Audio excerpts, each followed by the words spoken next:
All right, we are live. Me and Dave were just blackpilling about the state of modern hockey. But anyways, this is the Digital Archipelago, episode 49. Oh my god. That's crazy, 49. Prude, are you with us, bro? I sure am, and I'm really excited for this episode. Oh, good. I had to crank up my energy because we've got Dave fucking Martel on, so we got to, this has to be a high energy stream. He's the man and the master of enthusiasm. I'm excited for this talk. It's great to see you, Dave. Thank you so much for having me, boys. I'm pumped, man. Big Dave on deck on the Digital Archipelago. Dude, I like your guys' stream here. Do you guys with your humongous brains getting together talking about all this interesting stuff? You guys got a great vibe. You got a great show. I fuck with it. I like it. We produce a lot of coal as well, but that's besides the point. It keeps the show's energy high. We burn it, and here we are. Hell yeah. But one thing I forgot, so please forgive me. The one thing I forgot to include in the list link is the link to the Patreon with Culture Dads, where Dave does what do you do? A few times a month? How does the schedule work? Yeah, Culture Dads is, for folks that aren't familiar, Culture Dads is a podcast that I do. You and Imperium Press, yeah. With, Mike from Imperium Press. Yep. Yep, and we do a podcast every single week, and you can sign up for that over at imperiumpress.org/podcasts and go sign up to the Gumroad there. There's all kinds of perks there on the Gumroad. You could sign up, get higher tiers. You could get like exclusive hardback copies of their Western Canon series, all kinds of great stuff. Or you could just sign up and get Culture Dads every single week. We do deep dives into retro and pop culture for folkish and dissident minds from the perspective of two based publishing dads. So that's the Culture Dads. You guys want to check that out? Is it just on the Gumroad, or did you have a Patreon, or how did that work? I'm not. That's Mike's end of things. He handles all. I do believe it's on the just on the Gumroad. Maybe he's got a Patreon too. I don't know. He's real smart with that kind of stuff. So you're gonna have to ask him where all it is. All right, there we go. So here's the link to get Culture Dads. I'm also on an episode of Culture Dads, but I believe it was just me and you. But maybe one day. Well, I always wanted to get Mike and you on a stream for Content Minded, but I've been super busy with my book. But anyways, please. Mildly annoyed frontman. That's a good one. Maybe Prude has to throw up the image that you sent me. But anyways, so this is the please need those super chats. This is the time pay piggies have to pay up. So there you go. And there's Dave Martel. Thank you, Vingal. Thank you, the man with 1,000 wrenches, Vingal, coming into the clutch. I think he's got a wrench on my channel too. He's a mod, I think, on every dissident YouTube channel there is here. He's great. He's the ultimate defenseman. He's kind of like Bobby Orr in that sense. Anyways, so yes, pay up. And it's funny. I was reeling because I tuned into the AA stream with Patrick Casey, and AA put me on blast in the beginning. That was quite funny. Did you see that, boys? It literally the show literally opened up with him and Pat Casey saying that the rumor has it that Gio has a woman in his life, and that's literally how the opening of the cigar stream started. It was fantastic. I know, it was great. I was listening and I couldn't believe it. Oh my god! But yeah, things are going great. Just for future reference to all the Gio cells, all the fans of the DA, just try not to play 20 questions because as a man, I have to protect. And I have to, respect your privacy. So, because there are a lot of crazy people in this thing of ours, as you two know. There's a lot of crazy people. I can't believe Louis Cachet is just finding out right now. I know. But anyways, so this week we wanted to, we might go a little bit, because Prude, you have a cutoff, you have obligations. So let's get right into it. God, what are we going to talk about? Oh, yes, the Bizarchives issue 5. Yep. So, yes, that's what we're going to talk about. It came out last week, right? No, it was supposed to be out last week, and then I was like, all right, I got to get it out this week. I screwed something up, and it came out messed up, and I had to bring in the heavies. I had to hire some guys to help me fix some stuff up and get it up for sale. So hopefully it'll be available next week, which, it's just, man, we got to grow up here. I'm learning how to perfect things and get better at interior design and stuff like that. So, hey, it happens, but it will be available very soon. For you guys that want to check it out and want to keep up on the updates of the Bizarchives, we have a really cool Substack at the Obelisk.substack.com. You can sign up for free and get all the updates, but if you pay, it's only like $5 a month. You get $5 a month, we give you free ebooks every single week. I don't even care if you go sign up for like 1 month, get the free ebook of Bizarchives 5, and then just downgrade. I don't even care. Just go get signed up over there. Lots of great content from lots of great pulp writers and columnists. And we talk about music and video games and great fiction and art and all kind of stuff. It's a really, really dope culture Substack for folks that are interested in that kind of stuff. Plus, you get the updates, like I said, for Bizarchives. So if you want to know exactly when Bizarchives 5 goes live, go get signed up over there on the Obelisk. You're going to love it. There you go. And if Vingal, if you can do us a solid and post in the chat, I will highlight it. So I've been informed that and by the way, yes, I'm starting to watch Ergo Proxy. But I've been informed by our good friend in the chat, who was it? By Leonard, that Aristophanes posted a great thread about this type of content. So it's quite long, though. I don't know if you saw it, Dave, but we'll get into it. So, and I know what you mean. Like, yeah, with writing, it's like you're never going to guarantee. I actually just like before we went on, I had like a little like a brief call with my publisher, and it's like, he's like, don't worry about it, Gio. It's never like a solid thing, but I ideally want to finish the book by the end of the summer. So there you go. I know what you mean. Like, especially when you're doing like something with a compilation of authors, it's never going to like go out like as perfected. But yeah. So can you give us because each issue has different vibes. So what is the vibe? What is the flavor of issue? So the flavor for Bizarchives, well, Bizarchives as a whole pretty much has there's like, okay, so in the pulp scene, in the base pulp scene, there's like a few different publications that have their own little vibes, and everybody kind of fills a niche. Like Aegeon Sci-Fi does, weird sci-fi stuff, and then there's Kursova Magazine that does action adventures, like planetary romance kind of stuff. And you got DMR Books that does sword and sorcery, and then you have Savage Frontiers that does dystopian kind of stuff, cyberpunk, but we all kind of mix and match. Bizarchives, we do mostly spooky stuff, right? So every single issue is going to have that flavor of supernatural, cosmic, or Victorian Gothic horror. We also have, we don't shy away. We've got sword sorcery in there. We got dark fantasy in there. We get sci-fi, high fantasy, just whatever is cool gets sent in. We have actually in this issue, we have two like pulp noir kind of mystery stories as well. I'm very excited to see that genre start to come back. Actually, a guy that you guys are familiar with, Paul Fahrenheit's got a story in the Bizarchives 5 called Crimson Canyons, which is like a weird Western story.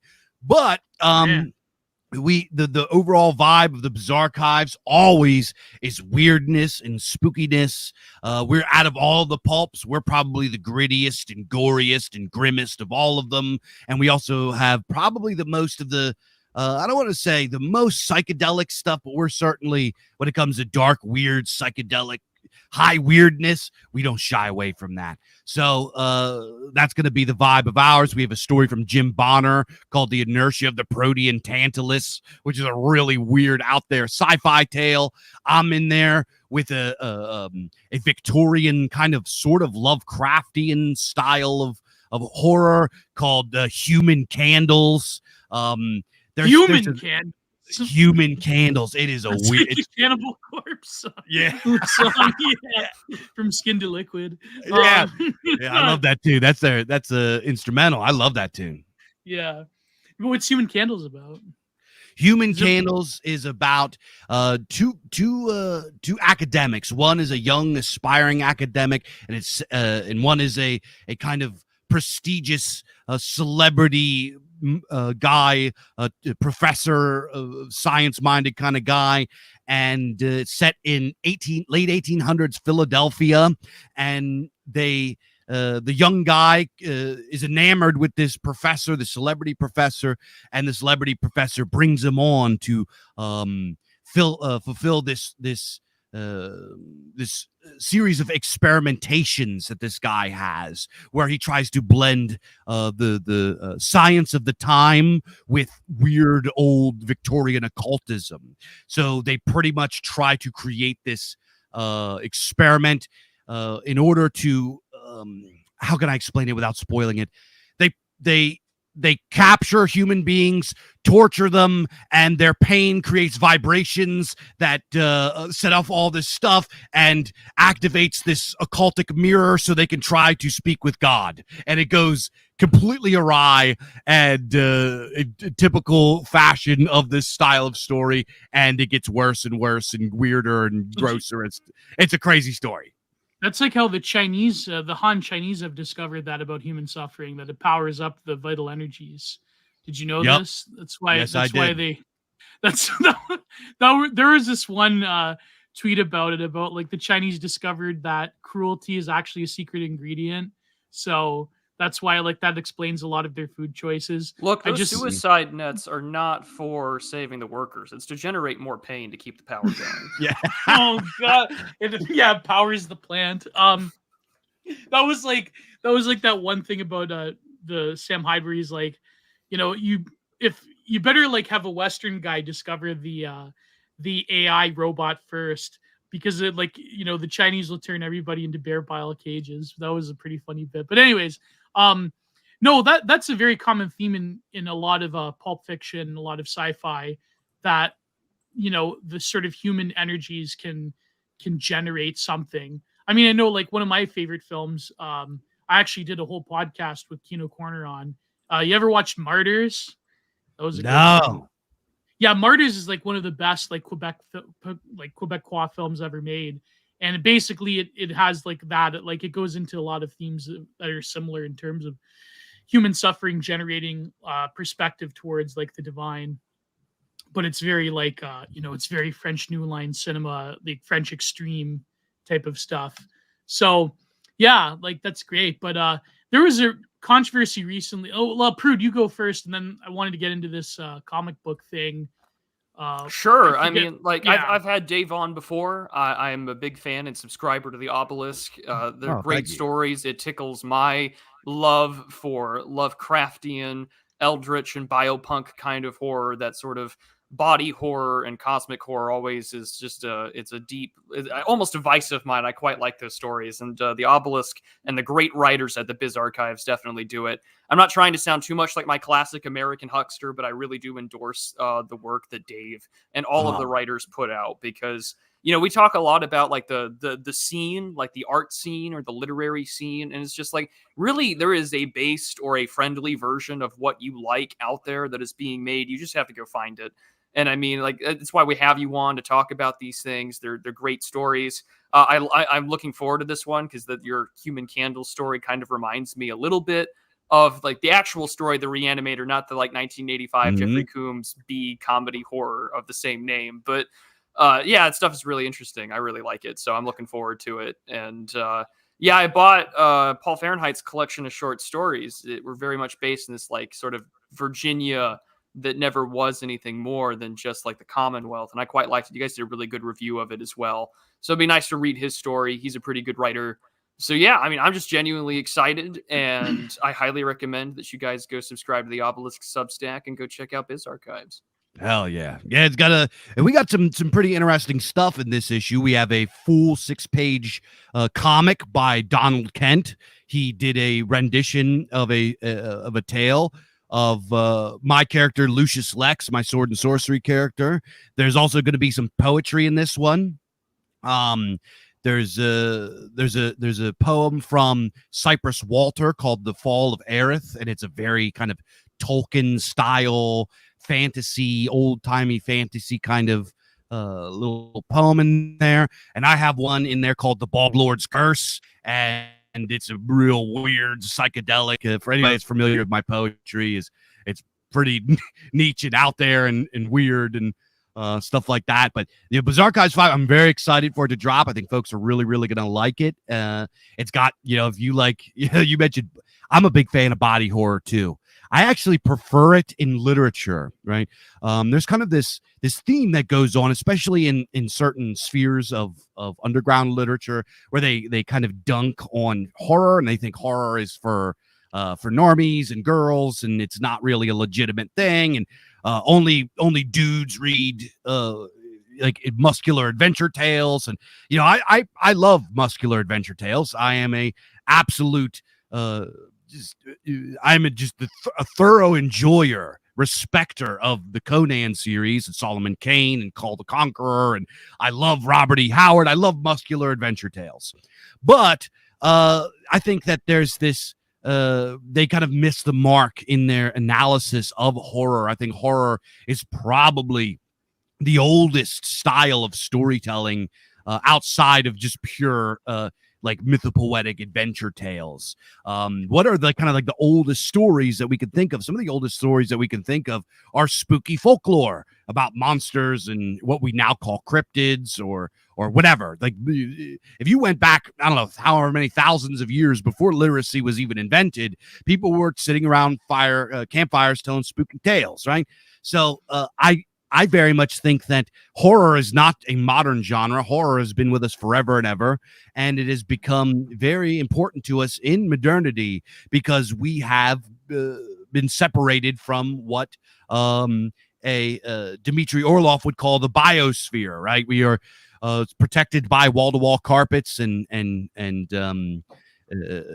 like climate control and air conditioning and cars, and we don't really have that constant fear, that paranoia of being on the food chain anymore. Fear is not really something that we feel anymore. So we go seek out a simulacra of it. We go seek out a surrogate activity of the feeling of fear because it was so necessary. It was so fundamental to the human experience for the overwhelming majority of our time existing, right? Yeah. So we seek it out now. And with body horror specifically, and why I love it I love it in literature, and I only really like it in retro films, a la The Thing, right? I fucking adore that movie. That is a masterpiece movie in my book. And outside of that, I think the modern body horror isn't really as doesn't really hit the mark as it does in literature, because body horror does something that and I know you guys talk about this kind of stuff too. Like in modernity is just rife with narcissism. Well, we lived through it. Yeah, I mean that's what were you gonna say? People are so hungry for body horror they cut themselves up nowadays. Well, I was gonna say today I saw that Riot Nationalist, and by the way, Patrick Case is in the chat actually. I saw that Riot Nationalist posted that this scientist barbecuing quote unquote ethical meat, but really when you look at the structure of this, they grow it from tumors. It's like you're cooking tumor meat. And so I figure like you could probably make one of your, like there could be a story in the Bizarchives about a scientist that discovers quote unquote ethical meat, and it's like tumor meat, but then it creates some kind of like ghastly body horror type of side effect that you can't predict in the human genome. It can unleash some kind of RNA monstrosity upon the body, because it's like a real possibility. Like there's people that talk about like Ozempic creating all sorts of side effects that we don't even know about. Yeah, I mean, it probably will just give you, I mean, a lot of these, like eating tumor meat, just as, it's probably going to have some kind of effect on your intestinal tract. It's, we're probably going to have a huge rise in intestinal cancer or something. But no, yeah, it's like body horror.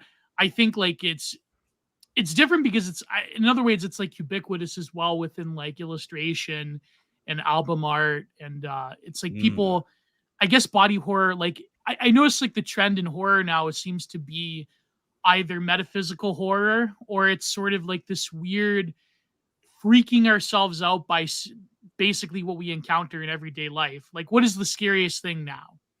Right? It's the back rooms. It's the whole mythology around the back rooms. But really, like, that's everyday life. That's the non-place that Mark Ogg talked about. So why are we afraid of loneliness, or are we afraid of the infinity of space that is created by us, rather than traditional horror, which you've said, it's like you were saying, like, a lot of horror comes from mythology. It comes from, and it has a variance cross-culturally. I mean, in Japan, in India, in the North American indigenous had their own. I was about to say, like, my favorite books as a kid were just a collection of recorded oral traditions from all the Indian tribes of North America. Of Wendigo. It's just like the Wendigo, or various creatures that, if you didn't pray right, or if you went out in these sacred lands at a certain time of the year, you would be eaten alive, or they would put sticks between like all your fingers, toes, your eyelids, nose, and mouth. You'd be possessed, or take, like, that stuff was horrifying to me. Yeah, look what happened to Jordan Peterson walking off. Yeah, right. Wendigo.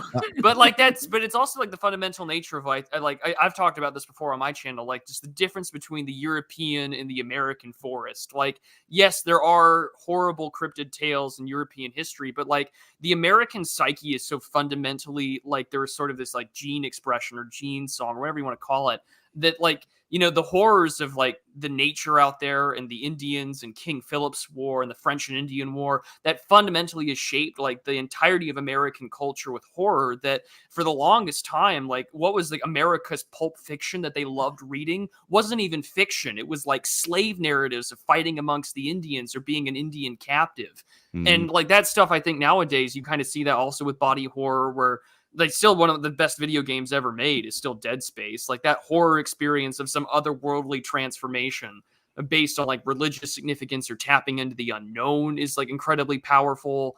I think that's why like the Thing prequel / remake that came out like about a decade ago is awful, because it's all CGI. There's no real practicality. There's no real horror of being confronted with this like disastrous, disgusting, real looking thing right in front of you that everyone's kind of aware of. And so, nowadays people turn body horrors to some kind of, it's either been kitschified, or worse, it's turned into kink. Like Mr. Wegner in chat, today's IRL body horror is rather a remake of Hedwig and the Angry Inch. Like there's a lot of truth to that. Like we're revulsed by it. That's body horror. But to them, like the horror is what they sort of get off on. And it sort of indicates how crazy things have gone on. And I mean, the body horror too is also kind of like a very real thing for us. Like I live out in the woods. So for me, like, yeah, you better be carrying when you walk the dog out at night, lest you run into like a pig or a coyote or whatever. But, for everyone else, your fears are human, man versus man, whether it's mugging or dealing with the subjects of migration and shit like that. So even I mean, pigs like harass humans in Texas, or like in those wild no, I mean they'll run off, but I mean like they can definitely screw you up. I mean, they'll screw your dog up, right? Well, they'll screw you. Well, if they'll fuck with you if you decide to engage like that. But most of the time they run off. But still, wild pigs in like Texas is especially like you want to take them out. God, I wish we had wild pigs up here. The best prosciutto. Oh, yeah, don't even give me started. No, but you don't want them though. People say you don't want them. They're like, well, after a certain size, the meat's just not worth it. Yeah.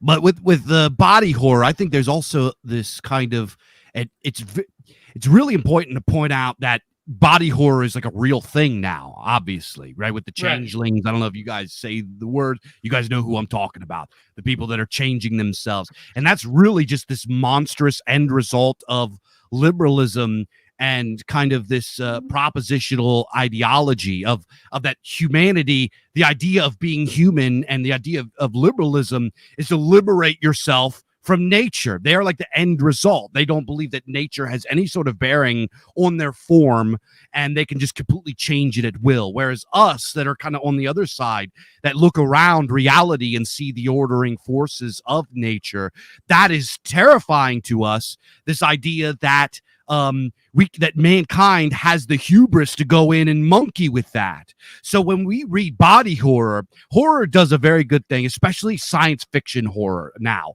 I'm going to say fantasy kind of gets the fantasy genres get the crown of being like the true mythopoetic association with the ancient world, and rightly so. It's got swords and heroics and all this kind of stuff, but then that's carried into sci-fi now. Yeah. But no, what I will say is that what does mythopoetic mean? Mythopoetic means like the eschatological nature of storytelling, right? And when you look at the eschatologies of what is a myth? A myth is the creation and the beginning of a race of people, but also their doom.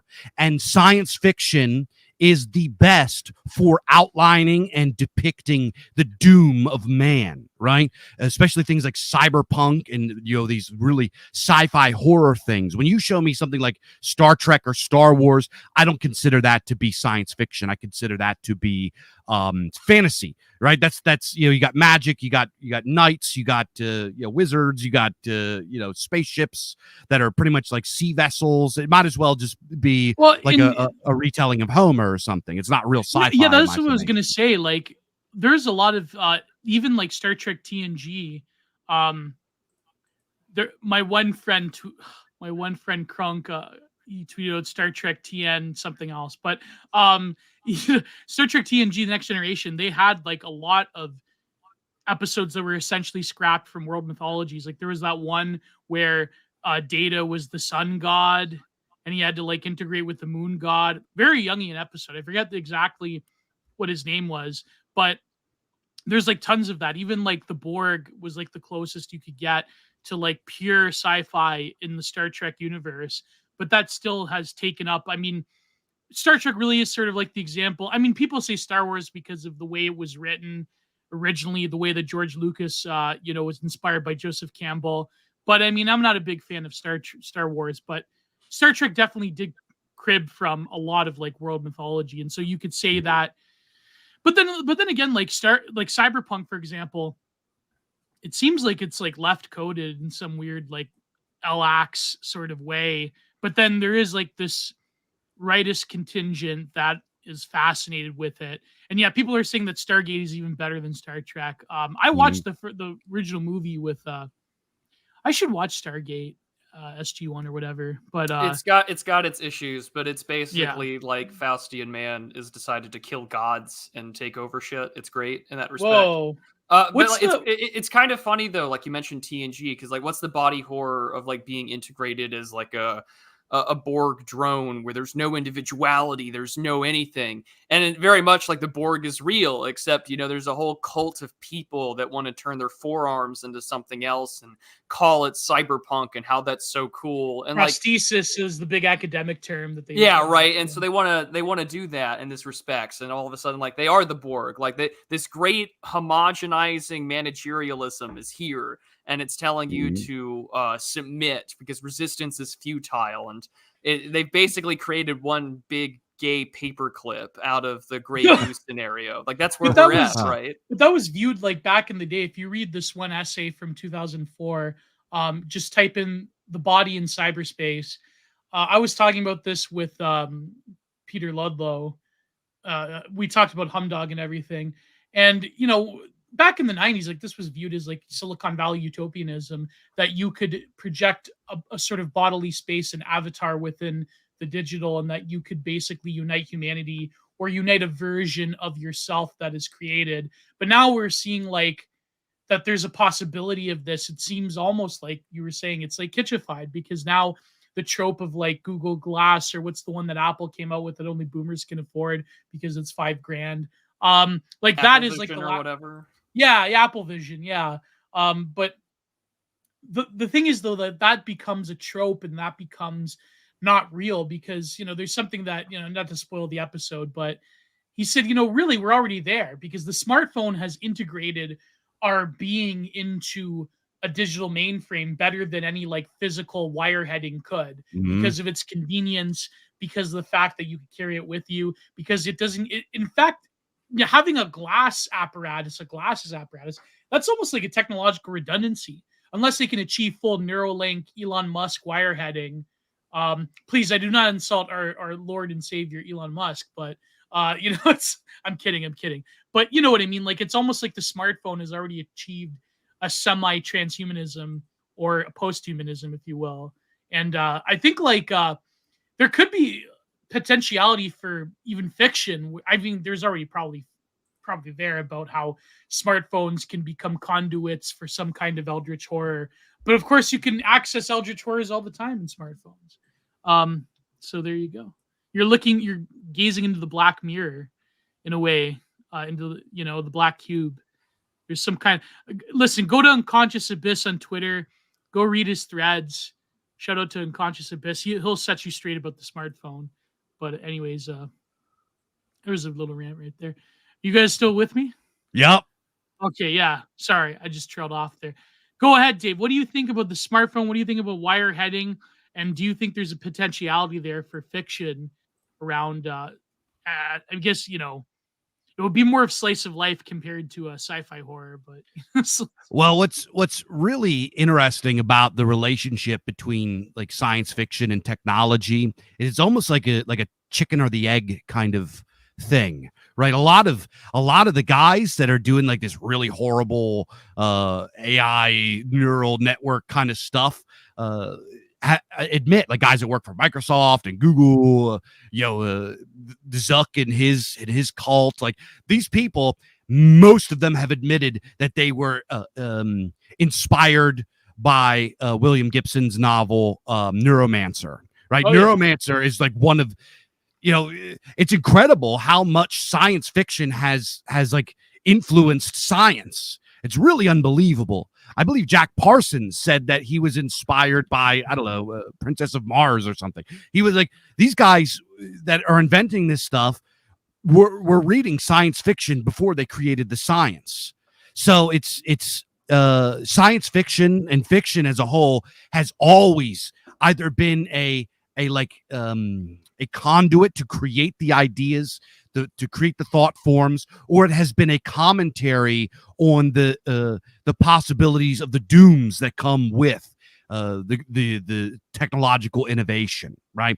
So when you read stuff like Neuromancer, if you have not read Neuromancer, if you've not read a book like Snow Crash, these early cyberpunk books, it's pretty freaky, the prophetic nature of them.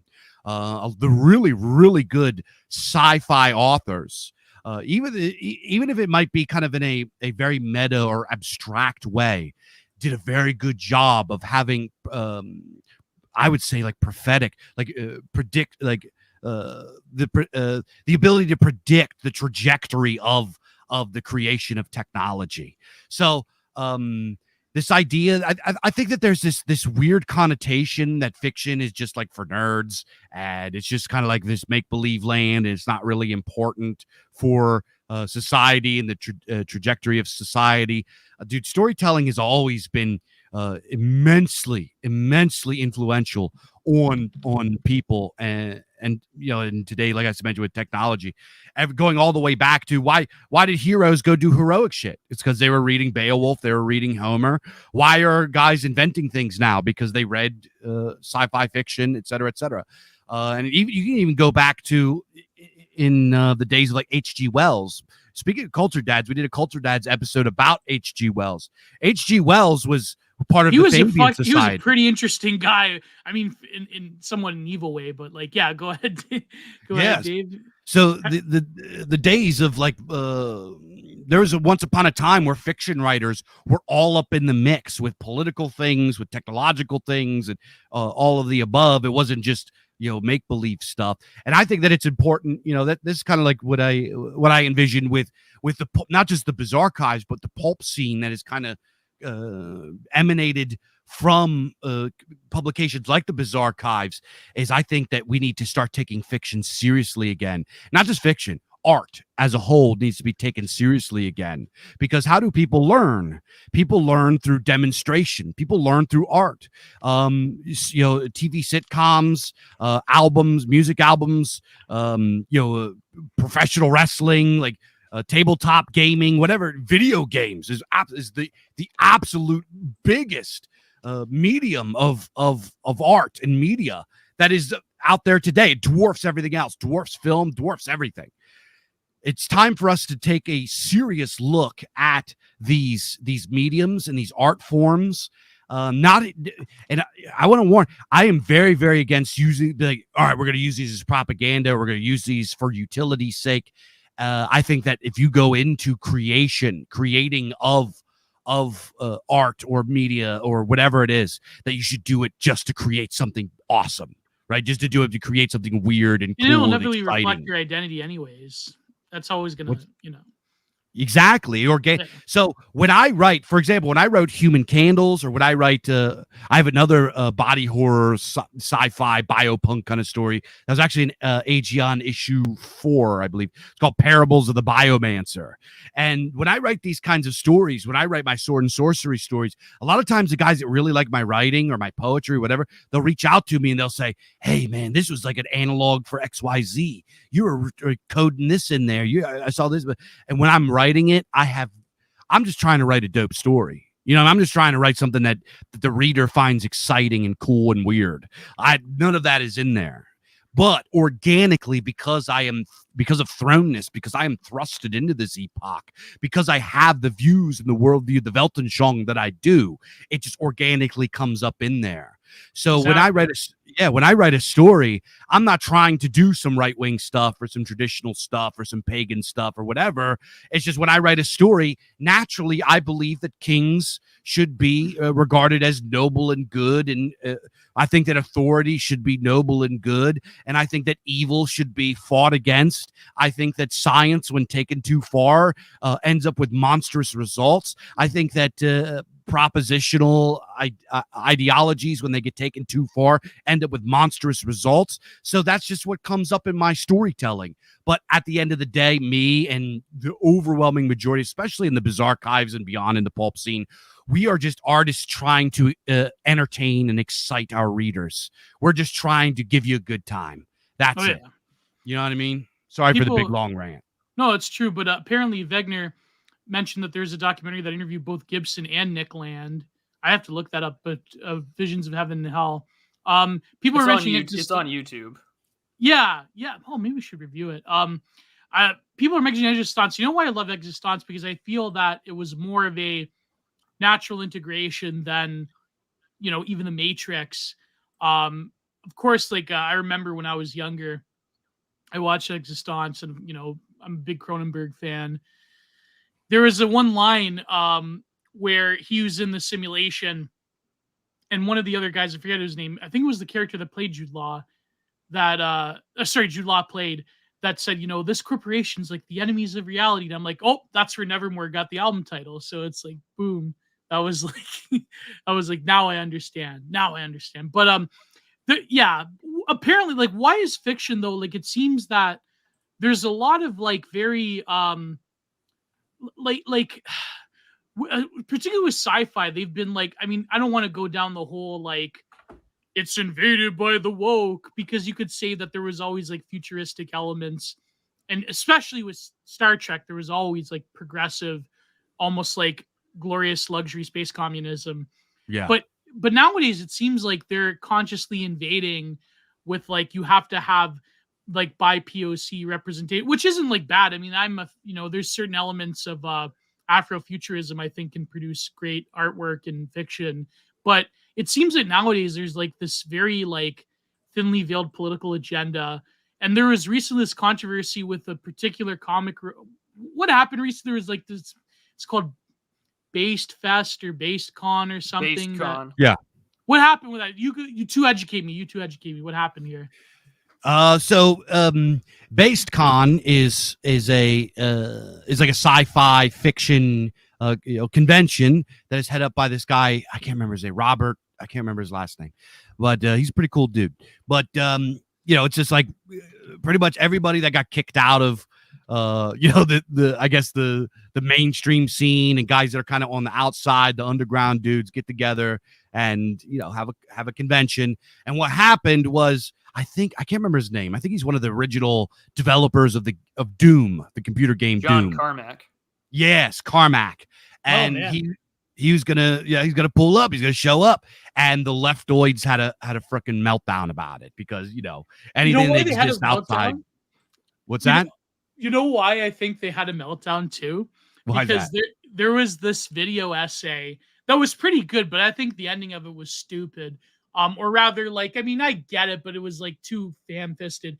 Where there is this Doom wad called My House that was about like a secret gay relationship, but it was like trying to be like House of Leaves, but like a Doom wad, which I thought was a clever concept. But at the very end, it was like, I understand, but it's like they ham-fisted it too hard. So this video essay on this My House edit became hugely popular, millions of views. And like I think around the time that he like wanted to go to BaseCon was the time that like people were like, well, now the Doom community no longer will have any of the original, let's face it, quasi-religious connotations, right? Because they're literally fighting demons. Now it's going to be woke. And so the original creator of Doom is going to like destroy this like new enlightened Doom wad wokeness. I mean, maybe I'm making a stretch. I know it sounds so stupid and culture warish, but I noticed like they were like trying to like destroy the previous religious connotations of Doom. And it's like, I could be wrong, but have you heard about My House, boys? I mean, have you watched that? It's a fun little Doom wad, and then it gets really kind of. I get where he's coming from at the end. I played it. I love House of Leaves, but I play a lot of Doom wads. Most like I have this nice like $3,000 like desktop computer rig that I have, and I play like 30-year-old games. It's the story of every life. But yeah, I mean, John Carmack's speaking at this event, and he's talking about like technology turning points and all this stuff here, where like a lot of Christian conservatives in like the 1990s are like, this is bad, and it's just like, well, sir, we're killing the demons of hell in this game, but do whatever you want. But I'm not particularly surprised that this is getting heat. I mean, the whole Comicsgate thing's been happening forever. At the same time, you've got Gamergate and all that.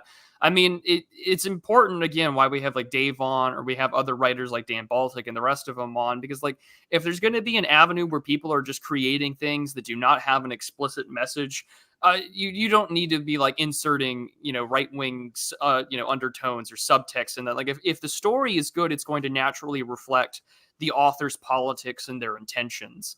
And I mean, like My House wad is going to be a reflection of like liminal spaces, the analog horror, this sort of like secret gay relationship. And so like, he put something out, and it's a competently made Doom mod. Like that's impressive. Very competently made, yeah. But at the same time, right, like you got to put a story in, and so people are going to put their own spin on it. That's the way that this troll gaze works. You have to have some message in there that gets as much online internet attention as humanly possible. But I mean, oh, that's right, buddy, an RTX 3080 Ti for boomer shooters, although mine's a 2080 Ti, but still, that's the way Doom it works. Is Doom considered a boomer shooter?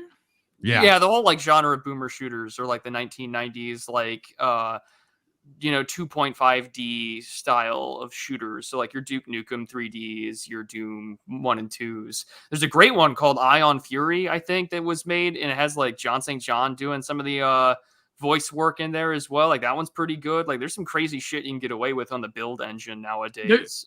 There was like a whole there was like a whole generation of like younger boomers, like my dad's generation, that were like sort of in their 30s in the 1990s, that like they got onto the early internet and they were playing this stuff. I remember my aunt dated one of these guys, and I remember being a kid and like being exposed to the internet, like the halcyon days, and he would show me like Quake and Doom, and I'm like, man, that's yeah. But then I mean, all these boomers, I guess they either like went for Bernie or Trump, which is really weird. I wonder what that says about like early tech nerds, right? But maybe we're getting off topic. Dave, you're part of that. No, you're like a Gen Xer. What am I talking about? You're like I'm an old millennial. Old millennial, yeah. And aren't you guys working on a game, Dave? Yes, we are. So a couple of guys, we put together a game project, a video game project. It's called Grimerth, and it's going to be sort of like a blend of Gauntlet Legends, the old Gauntlet Legends game, and like Diablo 2. So it's gonna be kind of like a dark fantasy hack and slash kind of game. So it's gonna be a lot of fun. Nice. By the way, you're also, people don't know this, but you're also a pitmaster. You're a master of the grill. Would you grill the tumor meat, Dave? How would you do No, this? never. No, I'm kidding. no self-respecting grill dad would ever have that filth on his grill. Why would you feed your kids tumor meat? I just don't understand. Like, this is like, are you so adverse to the way nature works? Like, you know, when I saw that, Dave, you know, when I saw that when Raig posted it, I remember this tweet. It was by this like primitivist anarcho-punk changeling person that said that we have to destroy all human cruelty, and that to do this we have to take like robotic animals that have flesh, like biolab grown flesh meat attached to them, so that even the tigers and the lions and the predators of the world can become less cruel to each other. And I'm thinking, like, what kind of terminal humanist moment is that? Like, the specter of the Enlightenment went from this very masculine conquering of nature to this, to like, you know, impossible women, biopunk, primitivist saying that we need like to use technology to make the world less cruel by having like human meat having like robotic meat sacks going around. And by the way, someone mentioned Fishy Frenzy mentioned mad cow disease. I mean, here's the thing about this tumor meat, and the reason I harp on it because we don't know the dangers of this. I mean, I guess the scientists, I wouldn't say that you never know if they're this irresponsible, because if you look at like how scientists have been irresponsible throughout human history, I mean, the demon ball comes to mind, but there could probably be some form of prion lurking in the tumor meat. So it's like, can you imagine if you're just giving out prions to people? Do you want to know what that listen, do not research Creutzfeldt-Jakob syndrome, okay? Yeah, it's prions are probably the scariest protein in existence. And thank God that they're not massively distributed in terms of like an actual pandemic, because then humanity would be over, okay? It'd be over. Well, there's something that we do have to worry about. I don't know if you guys are familiar with the chronic wasting disease. It's a scrappies and deer have that. Yeah. Mm-hmm. Go ahead, Dave. Yep. We're about the chronic wasting disease. Oh yeah, it's what's going on here in Pennsylvania. You know, we're like the deer hunter central. There's a lot of hunters that are having some trouble with this. It's wiping out entire deer populations. They say that it's not transmittable to humans, but they also say don't eat the meat if you find if you shoot a deer that has this affliction. So it's pretty spooky stuff. It's spreading like wildfire. I was actually recently listening to a guy that's some sort of wildlife biologist, something or other, and he said that it's very, very possible if we don't contain this thing that we could very much see in our lifetimes the extinction of the deer population, not just deer, but all of the deer species. You know, your deer, your elk, and your moose, et cetera, et cetera. And we don't even know if this could spread to whatchamacallit. And a lot of people don't realize that this chronic wasting disease was created in a freaking lab in Colorado. Really?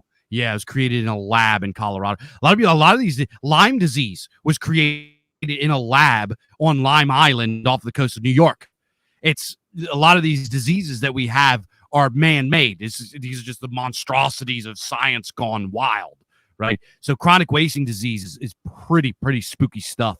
Guys, folks, don't listen to me about everything. I'm just kind of going off of what I hear. I'm not a scientist, so go check it out and look it up for yourself. But the information that I've read is pretty spooky. Well, I thought like this was a YouTube, unsafe thing, but I Googled it, Lyme disease origins, Yale University, ancient history of Lyme disease, ancient North America, circulated silent. Well, they say that, but then Connecticut in 1976, long before in, Yale School of Public Health, there was a sort of proto origin of it, but then they do take the sort of like lab theory seriously, which I kind of find funny. Apparently you can talk about this on YouTube now. Or no, you can't. Can you talk about that on YouTube? Lab origin? Yeah, that you can. And I mean, like, Lyme disease. Well, you can talk about the erection now. Oh yeah, all of that can be talked about now. They just can't be. These things are like, this is body horror, right? Like mankind it's the classic experiment gone wrong. Like we see this a lot in like 1950s B movies. Like yeah, we remember them because they were like bad movies, but like the plot line is like this ever eternal sort of Faustian deal of just like a deal or an experiment gone terribly wrong. I mean, that's sort of also like the very premise about like the very first Half-Life game, which is why that one has like stood the test of time. Like you're literally part of an experiment gone wrong by forces that are nefarious. And we see this all the time, whether it be with the COOF or with chronic wasting disease, with Lyme disease. I mean, that's the nature of the real body horror we get to experience, not just sort of like the changeling, impossible women, beyond meat sort of stuff. But I mean, I also think about the like shit lib, honey, it's 5 p.m. time for your, whatever. It's like, it's 5 p.m. time for your tumor grilling. Like that's the kind of thing that we're dealing with right now at this point. And it's that's the real body horror right there. It's just like locked in syndrome. I think is another really great example that happens with like coma patients or people with car accidents. Like they're consciously there, but their body, they're not connected to it. So they're just locked inside a literal flesh prison at that point, and it's like, or any zombie story period is a government experiment. And that's the case, right? Like that's the nature of the body horror that I think that we live in. And I mean, like we live with it every day. Where like, I was just reading the story from the news. It was like, even in America's like most natural, well-preserved well springs and clean water, they still find microplastic and PFAS particulates there. And so it's just like, we don't know literally how. Yeah, but we don't know how, and we don't know how. So I mean, like if you're not wearing, like if you're wearing polyester and things like that, other endocrine disruptors, like congratulations, you're walking, living body horror, and it's sold to us for convenience. And I think someone in the chat earlier had just said like the tumor meat is like the modern version of Soylent Green, and I mean that's kind of where we're at. It's all fine, all is fine now. Just accept it. The reason I brought that up about the chronic wasting disease is it spreads with these prions or however you say it. And what this fellow I was listening to was saying is that what's scary about this, and it actually, the I guess it's Pennsylvania Fish and Game Commission or something like that, attempted to contain it because they found a bunch of deer with this disease. Well, the method that they used to contain it is they just burnt down a huge section of forest to kill all of the creatures in there. So what happened was they burnt the thing down, and then later on they found it miles and miles and miles away. These prions were carried by the smoke. Yeah, you can't even burn prions. That's how like spooky this is. So go ahead. I'm sorry. No, I was gonna say they're not like pathology. Like they're not pathologies. They're like actual proteins. That's what makes them so hard. They're not like a traditional, virus or disease or a bacteria. Yeah, go ahead. So when it comes to this is why I kind of I liked Star Trek Next Generation when I watched it back when it was on. I liked the first Star Wars movie. Like I like them because they're good entertainment. But if we're going to talk about like the integrity of science fiction as a literary tradition, they do not fulfill their purpose. And what science fiction is supposed to do is it's supposed to have a streak of Luddism in it. It does not do a good job of demonstrating to the reader what science can really end up with these monstrous results. And what biopunk and body horror and cyberpunk, mainly the biopunk and the body horror stuff, does for us today as people living in the age of like late stage liberalism, is it takes our humanism, it takes our inborn hubris of kind of like because what Star Trek does, it says, oh well, science is just going to fix everything. It's just, I call it progressive sci-fi. It's just science is going to fix everything. We're going to have gay space communism and everything in the future is going to be great. Thank you, technology. When in reality, good science fiction says no. You need to look in this mirror and look at the possibilities of the trajectory of your demonic Promethean Faustian ideas and what they could turn you into. And this here is a mockery of the human form as nature and the gods or God have intended. you are monkeying with things that you are not supposed to. And what is going to happen is you are going to have a very Faustian, very Promethean fate. And what happened to Prometheus? He ended up tied to a rock with his guts being torn from his carcass over and over and over again every day until the end of time. The absolute most horrific form of damnation that you can fathom is what could happen if we take this liberal humanist hubris, this worship of self, to its final conclusion, in which we relinquish that which actually makes us human and which ties us to nature and to God himself.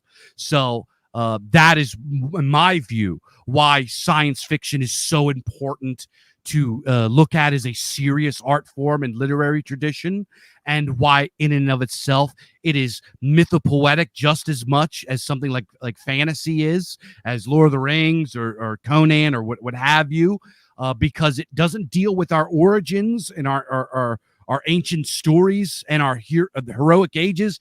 It deals with our doom, which is an equally as important aspect of eschatology.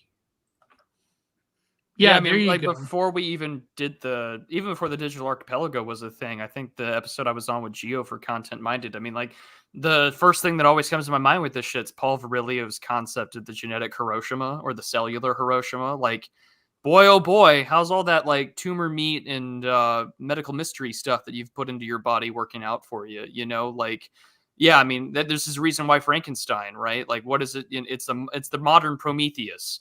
And everyone should know that story. You know, your liver is pecked out by birds forever just to regenerate at the end of time, or at the end of the day, so it can be pecked out again. And science fiction's always been the ultimate example of this. I think of the Andromeda Strain. All of like Michael Crichton's work is a fantastic example of this.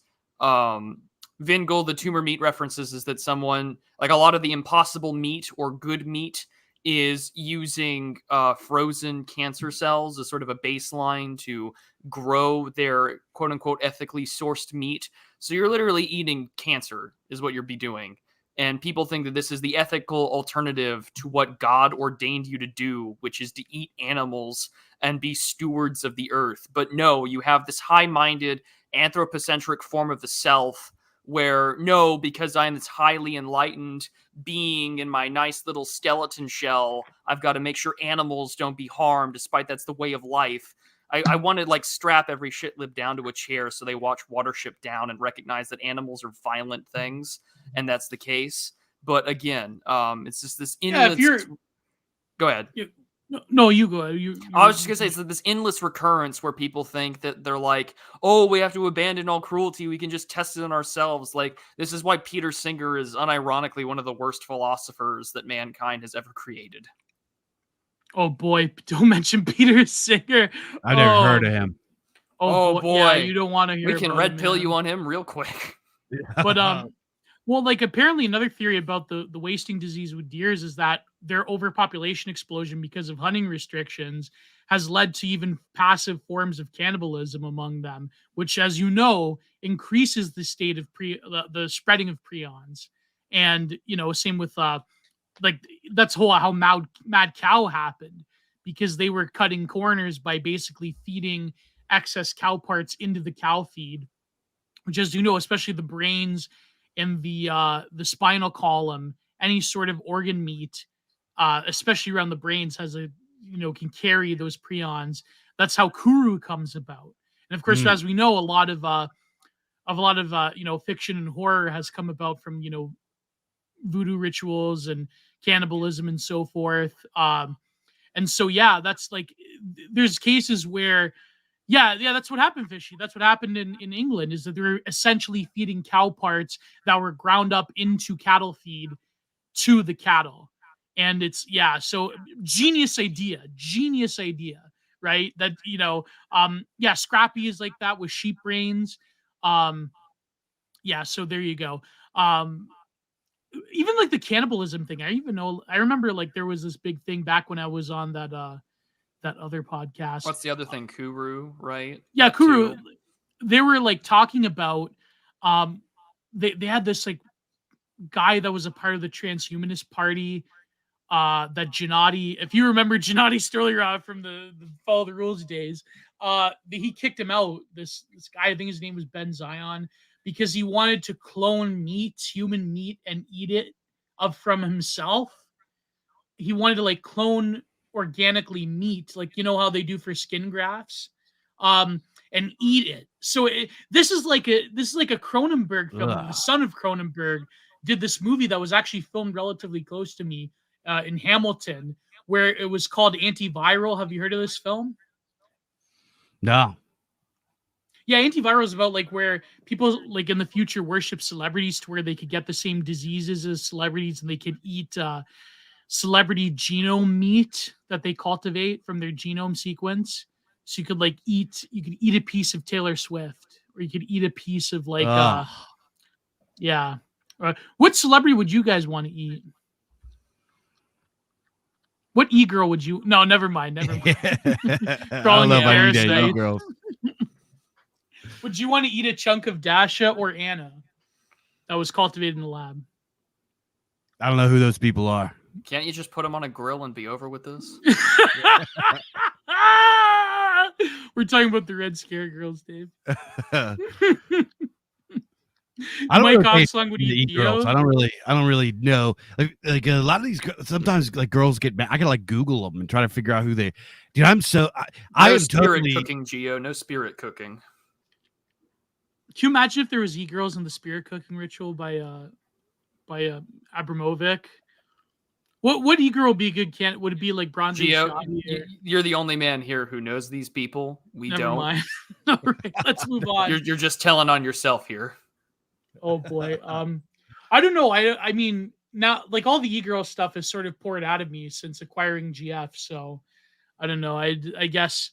But anyways, let's move on beyond meat. Let's go beyond meat to what else do we want to cover about science fiction? Yeah. So So Dave, what do you think of like the liminal spaces thing? Like it seems to be a very popular trend. Like the zombie thing was very 2010s, and now it's I'm getting distracted by the chat. Now it seems to be the liminal spaces thing is like the big like it seems that has like sort of a huge captivation in terms of like people's idea of what I guess it could be the sense of being captured somewhere that goes on forever. It seems like we've gone back to like empty space itself being like a form of incredible psychological torment. And yeah. Well, there's kind of like a couple ways to look at it. Well, when we're talking about back rooms, I actually really liked just like the first back rooms little film they made. I thought it was brilliant. And then the Zoomers all just like encyclopediafied it with all this stupid deep lore and ruined all the mystery and turned it into like a Pokédex. And I hate that. You know, I think that they should have just left it a mystery and unexplained, and it would have kept its allure. But there's like a couple different ways to look at it. So when I watched a Backrooms for the first time, I immediately was like, this is a retelling of kind of like the Lovecraftian void, right? This idea of this like endless, weird in-between place where there are unexplainable, unquantifiable entities that live there, and there's nothing you can do, right? It's like this feeling of hopelessness and helplessness and the shattering of the comfort of our reality, and kind of just being trapped here and going mad effectively. It was like I guess like a hyper modern or postmodern retelling of this idea of the Lovecraftian void, right? Another thing when you're talking about liminal spaces is in a more kind of pragmatic way is that the liminal space thing is only really scary to younger generations. It's as at least how the Backrooms is. The Backrooms really slaps with Zoomers. It just does. Yeah. And speaking of, I was, I have a game night every once in a while with some of the guys in my faith community, some of my kinsmen, and one of my kinsmen came upon this article that he read that Gen Z is terrified of this idea of liminal spaces. Pictures. I guess they showed a bunch of pictures of like empty forests and empty fields and empty parking lots and Empty stuff like playgrounds. that. Yeah, to Zoomers, and they found it really unsettling. And one of the theories that goes into why this is because it is they're scared of quiet. You know what I mean? They are so inundated with this barrage of stimulation from birth until that. So when they get presented with this idea of a quiet, empty space, it is unsettling to them. Yeah. So that's a more pragmatic look at it. So I think that to me, a liminal space is a retelling of the void. But I do see how somebody that grew up in, hyper reality with nonstop stimulation of everything that they look at all times with a smartphone, to them, that would be unsettling, right? Well, to me, like guys like us that grew up pre-internet, grew up pre-smartphone, that's like an escape. That's like, oh man, thank God. It's just finally some quiet. You know what I mean? To us, that's like healing and comforting. And, I look at it like an empty, serene forest scene. I'm like, I want to just go sit down there. I want to go sit down there, and I want to drink some beer, and I want to sit by a fire, and I just want everybody to shut the fuck up for a while. You know what I mean? I would huck my phone in the creek and just sit and chill and heal. To them, that's terrifying, and I can see why. But what's funny about the liminal spaces is that notice how in a lot of those compilations that go on forever, like whether it's Lost in Hyperspace, or even Kane Pixels, there's really a sort of, I think, there's almost like a spiritual, or a metaphysical force. Like, notice how they never have to have any sort of human affect, such as exhaustion, expelling of waste, hunger. It seems that the backrooms almost is like a sort of in various, even in the Bible, you have like the story of Gehenna, the city of hell, where you're sort of detached from your own sense of humanity, that you can sort of expire, but yet you don't feel tired. You walk forever. It's an endless void, and I feel that's sort of like an element of the backrooms mythology. And of course, like people, they spice it up by putting different monsters in it. Like even the SPC stuff, like I know a lot of them become memes. Like the femur breaker. It's like at the end of the femur breaker, you have like some like creature that wants to consume your soul. But like even just like the whole the video of the femur breaker that came from the video game that I believe never got produced.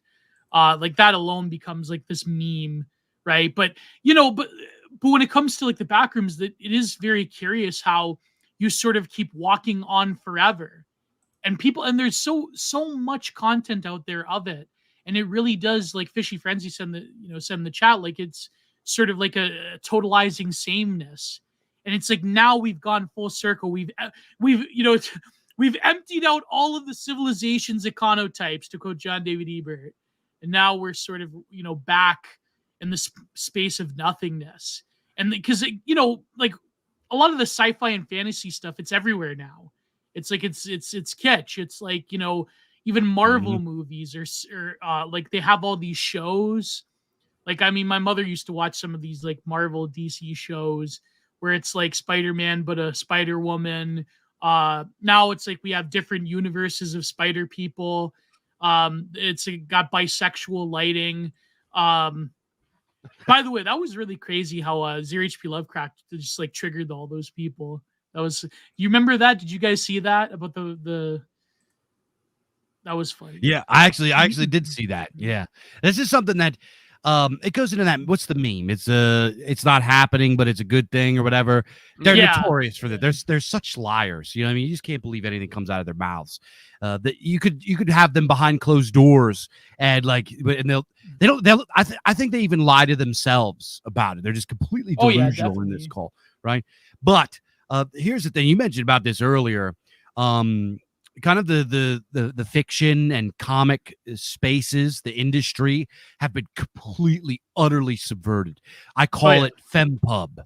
If you go to a publishing convention of any kind It is a just gigantic pause longhouse. It is completely staffed by frumpy cat ladies with sweatpants and box frame glasses and stinky fucking breath. That's who runs the whole opera. At least just like the bottom operations of the whole thing, right? It's just completely longhoused, and it is so actually, I don't know if you guys are familiar with American Krogan. American Krogan sent me a message the other day. Me and him are kind of buddies. We yak a lot and stuff. And he sent me a message, and he goes, he's like, man, you're right about this. He's like, because if you're in this scene, there's a reason we're all here, right? I have this theory that we're here because we are biologically just like this. There's a reason we all like the same stuff. I'll give you $100 so you can find 10 guys in the E-Right or the Nationals, whatever you want to call it, in our thing over here. If you can find, I'll give you $1,000, you can find 10 guys that don't like Warhammer 40K and heavy metal, right? We all like the same stuff for some reason, right? So I forget where I was going with this. We have a natural disposition, but you were mentioning about American Krogan. What did he say? Yeah, so he reached out to me. He's like, man, I wanted to check out some of this, because he really loved the old school sci-fi war stories and stuff like that. So he's like, man, I looked this stuff up, and you were right.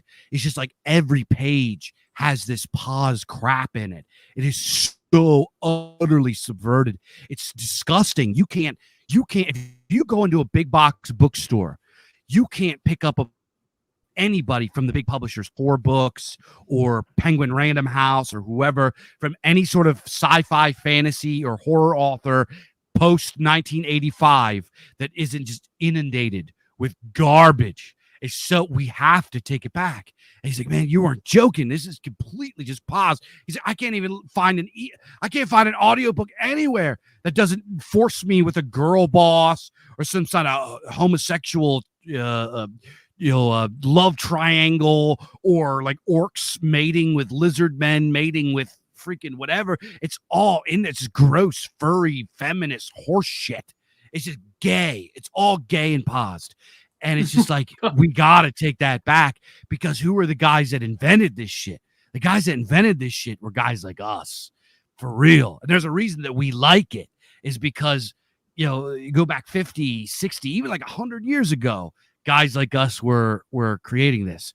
If you bring up guys like Heinlein, Lovecraft, Robert E. Howard, Louis L'Amour, whatever his name is, the Western Louis guy. L'Amour. Yeah, Louis L'Amour. You bring these guys would be shit posted in Telegram with us. You know what I mean? Like these were our guys. They were just like us. And it's just this shit belongs to us. And there's a reason that when these goofballs, these freaks, these changelings, these people, these creatures, when they slithered away and took this tradition away from us and wrestled control of the industries and the institutions that create it, that it died, right?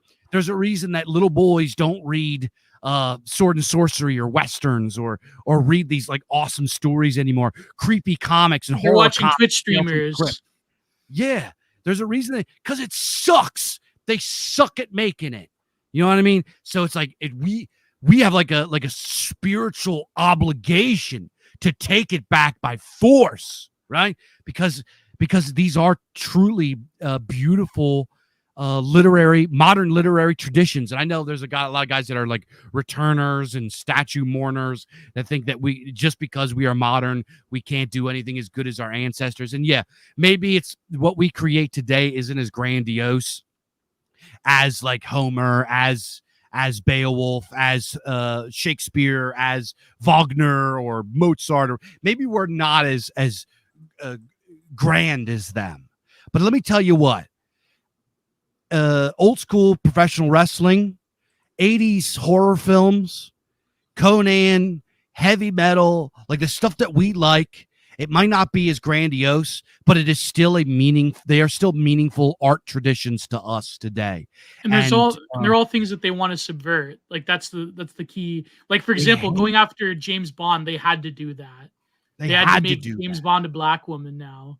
So it's let me tell you, if you took Homer from his age, you sat him down, you let him listen to a Halloween album or a Manowar album, or let him read Conan, or let him read something like, he would think that it's fucking base and he would be proud of us. You know what I mean? Well, that's they're the young boy's adventure story. That seems to, I mean, from what I hear, like people that are parents, they don't make those anymore. Like it's inherently like. Well, they took all the good shit off the shelves. Like, sorry to butt in, but it's like I was talking about this yesterday on stream, where I was just like, how many people in chat as a kid read the book Hatchet by Gary Paulson? And that isn't like any sort of like hardcore dime store out of the 1860s about fending off like the savages or whatever. It's a story about a kid in a plane crash, and it's him and his hatchet, and he's surviving. I'm like, they don't put that in schools anymore. I read that in middle school as a kid growing up. And it's one of my favorite books of all time, and my son will read it. It's the same thing about survival stories. They don't tell you about the Swiss Family Robinson anymore. They don't Hardy tell Boys? You, they don't, or the Hardy Boys or anything like that. They don't tell you any of these books that are out there about actually, no, you can do great things and like you can accomplish these things. And so they tell you to sit back and sit down like some educated black woman's talking or whatever. And like that's the case of what it is here. And and I think that it also has a lot to do with the fact that these people, to go back to the analog horror bit for a second, it's just like there's overstimulation all the time. Like, you know, the haha, this thing is so boring that I've seen people post. Like I just saw one today where the people are in the United fucking Nations. These two women are, and they're having like a Family Guy clip play on their laptop while the UN General Assembly is meeting. Oh, I saw that. Yeah, and it's just like, but they're oversensitized, and even a guy has got like some sort of like little mobile game playing on one half of the screen, and above him is him talking, wishing that he was like this because he doesn't think anymore. He can't comprehend things. He can only consume, and so you've created a mindless drone. Like the body horror that we were just talking about earlier is already in existence for us. And it doesn't have to do with impossible women or changelings or angry inchers. It has everything to do with the fact that we have literally deprived people of the critical thinking skills to create. And it's like the idea of, it's after the capital of Assyria has been captured by the caliphate. And these people there that are inhabitants of this one great city, a once wonder of the ancient world, and they have no idea what the name of the fucking city is. Like they walk around here and they have no comprehension of what, they used to make. And so, you listen about these kids that are growing on with like 4 screens at once, podcast, television, games. They're gooning the content. They are, and I hate that word, but like it's a very good point, because that's horror. Is that you've deprived people of any essence of creativity, and I think that only like behooves Dave's point is that you actually have to create it yourself, and you have to do it. And I mean, like, it's why you've got to go out of your way and make things like American Krogan's project, it like sort of breaking down with the Fallout 4 mod he was working on. His series on BioShock's excellent. I can't recommend his content enough. But like, yeah, this is sort of where you're at now, where Mike's got a great comment here. Modern day hatchet, young boy crash lands, only has his hatchet, survives. Yeah, it's basically what it would be. And that's the horror of it, right? Like that's what they want to take away, is your ability to survive in these stories of wonder. Because like what is Tolkien's world? What's Conan the Barbarian? What is Solomon Kane? All these great stories, if not these adventures based upon the real world, and you transpose them, and these fantastical elements of fantasy that have been echoed throughout history, and they don't want that shit, and they can't make anything good. Like, let's face it, like, why is it nowadays that look at Spider-Verse? Spider-Verse is a good example, but I mean, like, you walk into a Barnes & Noble right now, or a Books A Million, or any sort of major chain bookstore, you're going to get a kitschified college liberal art ho type deal with like Wiccan stuff, which is sort of an insult to that own tradition. It's been kitschified to hell. And on the other side, you get all these young adult novels, or these books like I Used to Be a Miserable Fuck or whatever. Like every single one of these things is indicative of the fact they can't make anything. Well, yeah, right? Like that too. Yeah. But like all these young adult novels, like, like women in their 30s and 40s now, as the millennials age, they purposefully don't want to grow up. and they don't want boys to have adventures. They don't want your progeny to believe that they can change the world, because history tells me that it's that crazy white boy energy is sort of what keeps the world moving, and they really don't want stories that tell that anymore. It's got to be the girl boss. They got to take the They looked at the female character from Neuromancer, and they were like, we're going to just like copy and paste this shit all over and not recognize what made her a great character.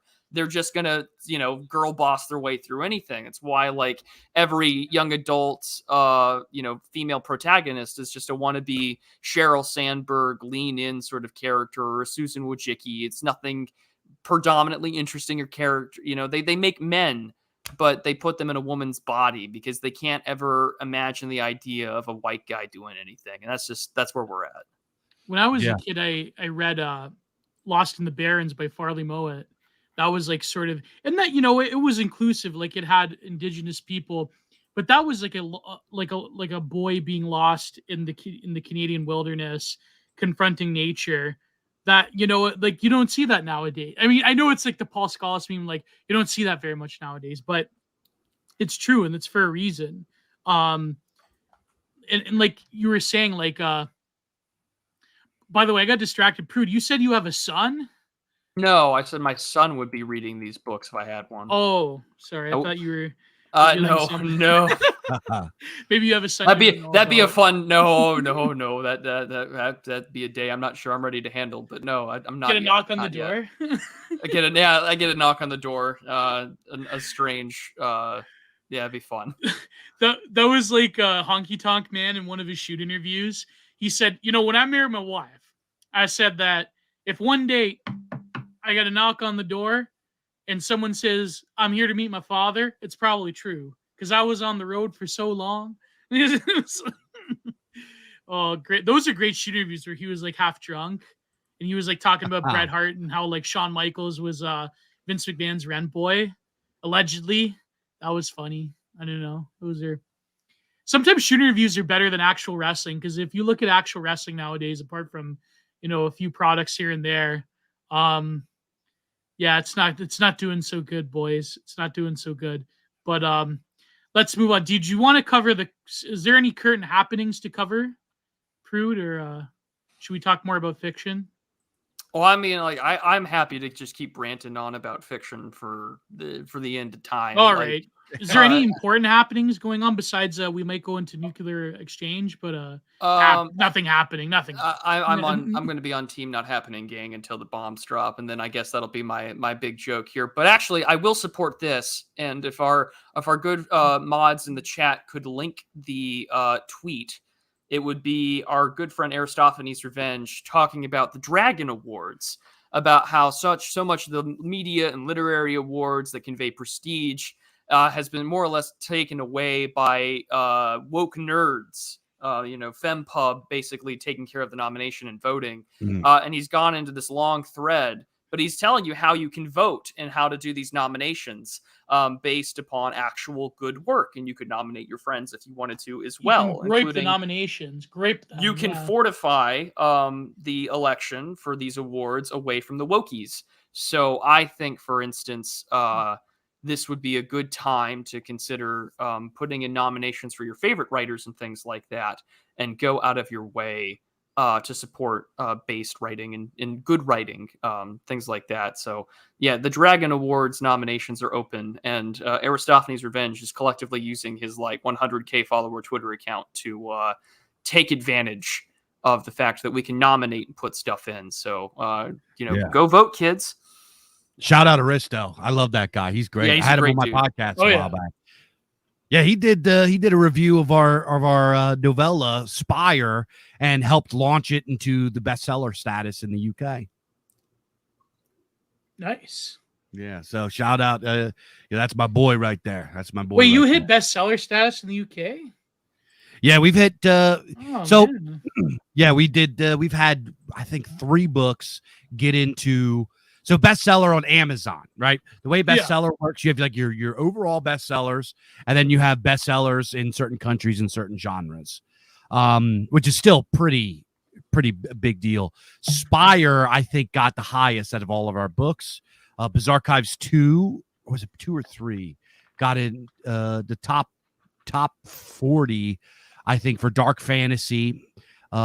We've had like 3 or 4 like make it into the top 100, which is pretty tough. But Spire made it into the top, I think it was top 5 for the cyberpunk genre in the UK, which is a big deal because cyberpunk's got a lot of perennial heavy hitters.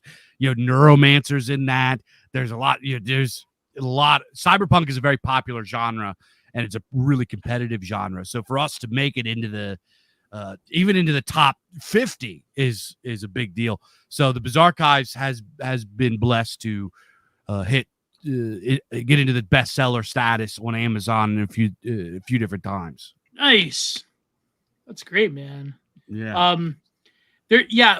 So this thread about what is the Dragon Awards? Dragon Awards are it's just like another. You have like the Hugos, you have like the Dragons, you have it's like a bunch of other. You have the Science Fiction Writers of America. Who are like Sif was just so gay. You have was that the Writers of the Future or whatever? Didn't that one guy win it who's like this bisexual like Muslim guy, like yeah, he's like this. It's fallen so hard. His name is Ahab. I don't know. I remember I think Aristophanes was like bombing on him one time, but this guy, he like basically controls the Sci-Fi Writers of America award and like awarded it to like, BIPOC impossible women. And it's like this, sci-fi about like, I think one of them was like about it had some Civil War content, which I mean, if you're a descendants of Ellis Islanders like me, I think you probably should, tread carefully when it comes to Civil War takes. But that's just my opinion. I don't know, like, there was like one of these like books that won that had like, it was basically about, evil Southerners. But anyways, the Dragon Awards, like, he also mentioned the thread about tabletop games. That apparently that's receiving like a huge resurgence now. I don't know if it's true or not, the tabletop thing. Yeah. If you guys can talk about that. I know nothing about tabletops. Tabletop games are back in a huge way, especially now, like the underground scene, the indies and the OSR and these types of little movements it's back in a big. I have a card game. I don't know if you guys are familiar, like Magic the Gathering. I have a card game that's a strategy card game like that is coming out. So that I designed and created. But I should say that the only tabletop game that I know of is Mythopoetic by Varg Vikernes. Mythopoetic. Yeah. So which I'm not a fan. I think it's too crunchy. I think the setting is weird. I'm not a Varg fan. Of course. I don't like Varg, especially we could get into there's religious reasons. I'm not a fan of Varg, and I also had a bad run-in with him. He's a dick. But tabletop games are coming back in a real huge way. So there's probably guys listening now that still play this kind of. But in the wake of Wizards of the Coast just crashing and burning with their multiple things that they're doing. One, they sent like goons to some guy's house because they accidentally sent him cards too early, like cards that didn't come out yet. They did some shitty copyright stuff. They go after anybody for copyright. They frivolous lawsuits all over the place. On top of it, the pause is unbelievable. They've completely gutted the masterpiece that was created by guys like Gary Gygax and Richard Garfield, who's a Pennsylvanian, by the way, and turned it into just like pause garbage. They've gotten rid of the idea of different playable races. They put in homo stuff. They released a Magic the Gathering set for Lord of the Rings, which is weird in the first place because it has its own setting. But they made like Aragorn black and just all kinds of like dumb shit. So people are just outraged, right? People hate this shit. It's the worst. So there's a huge influx of tabletop players that are going and checking out cool indies and OSR. And OSR means, for folks that aren't familiar, it means like old school Renaissance, which uses the original Dungeons and Dragons rule set. So there's a and tabletop role playing, tabletop gaming period rules. because you get together with your buddies. There's a lot of strategy involved. There's a lot of imagination. There's a lot of cool different little scenes that are creating different stuff. It's just the plane is endless. So I am a big enjoyer of tabletop gaming.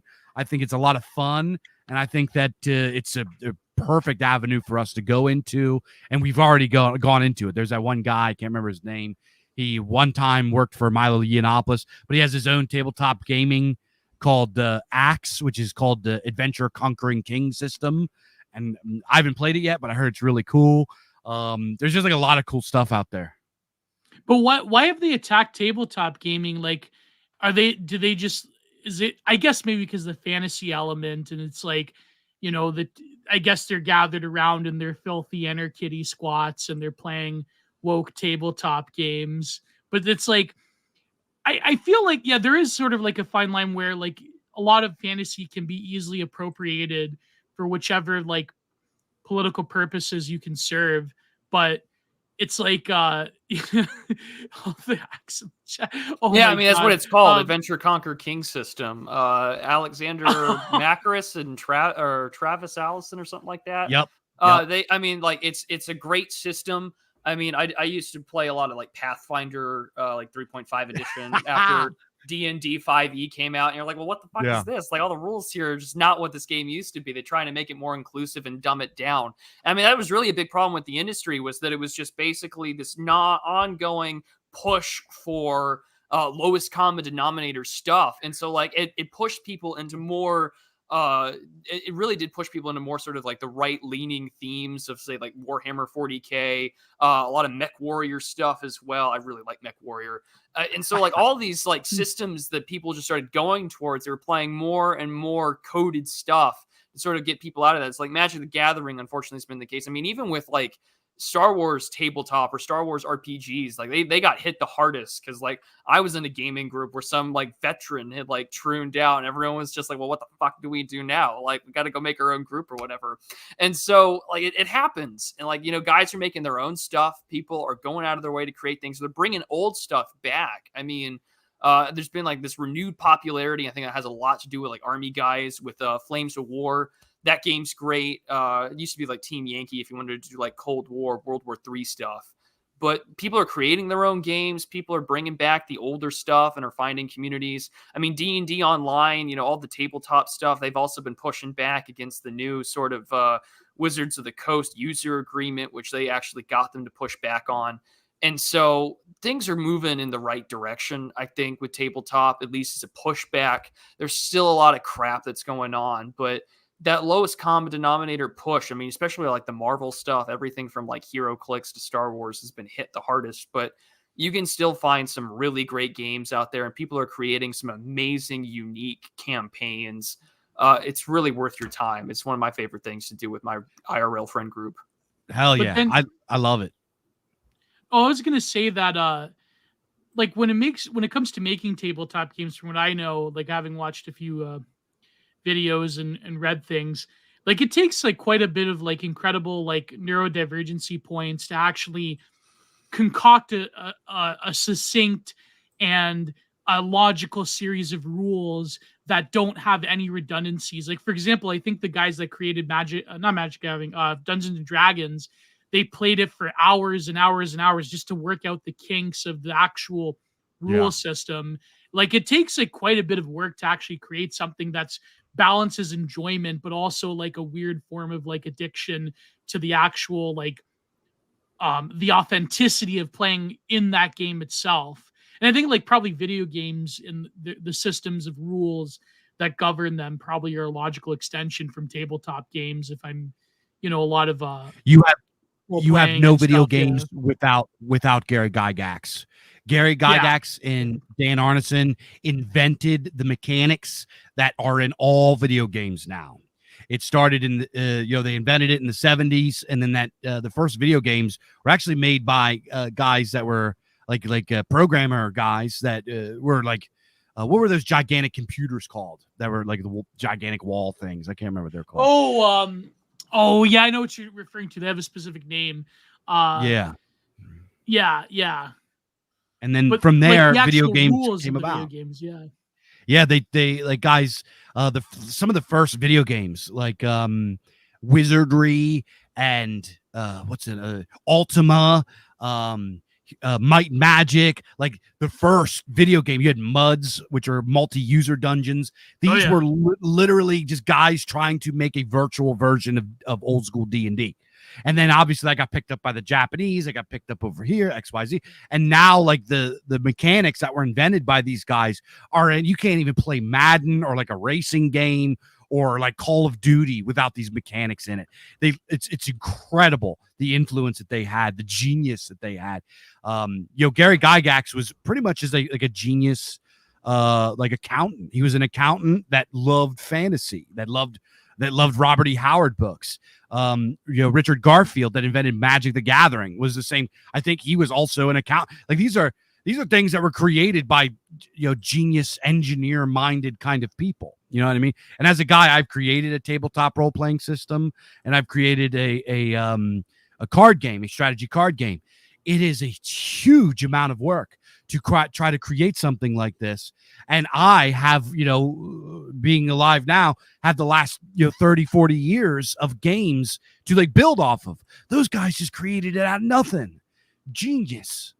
And this is also, you got to think, like, especially guys like us millennials that are talking, how big was Magic the Gathering and Pokemon and like strategy card games and all this kind of, these were like huge cultural, this is our shit. You know what I mean? This is our chapter in the grand ancestral saga of art and entertainment and cultural creation.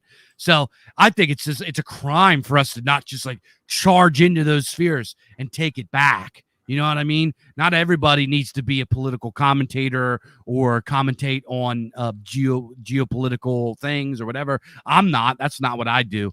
I'm in the realm of culture creation. You know what I mean? Like if you ask me my take of Russia and Ukraine or whatever, I don't know what the fuck I'm talking about. I'll tell you. Let's talk about music. Let's talk about gaming. Let's talk about fiction and stuff like that. Well, and that's kind of where I'm focused. Yeah, like you mentioned MUDs, like they were interesting because you had to simulate the image through text and through this role playing. And it was like an extension of those tabletop games. And of course, like a lot of it was smut and a lot of perverts gravitated towards it. You have like the Slaves of Gore, the Gorian stuff, without getting too much. But I have a question, my fishing friends. What about, you want me to ask you guys about Fallout? I guess Fallout could be like millennial coded at this point.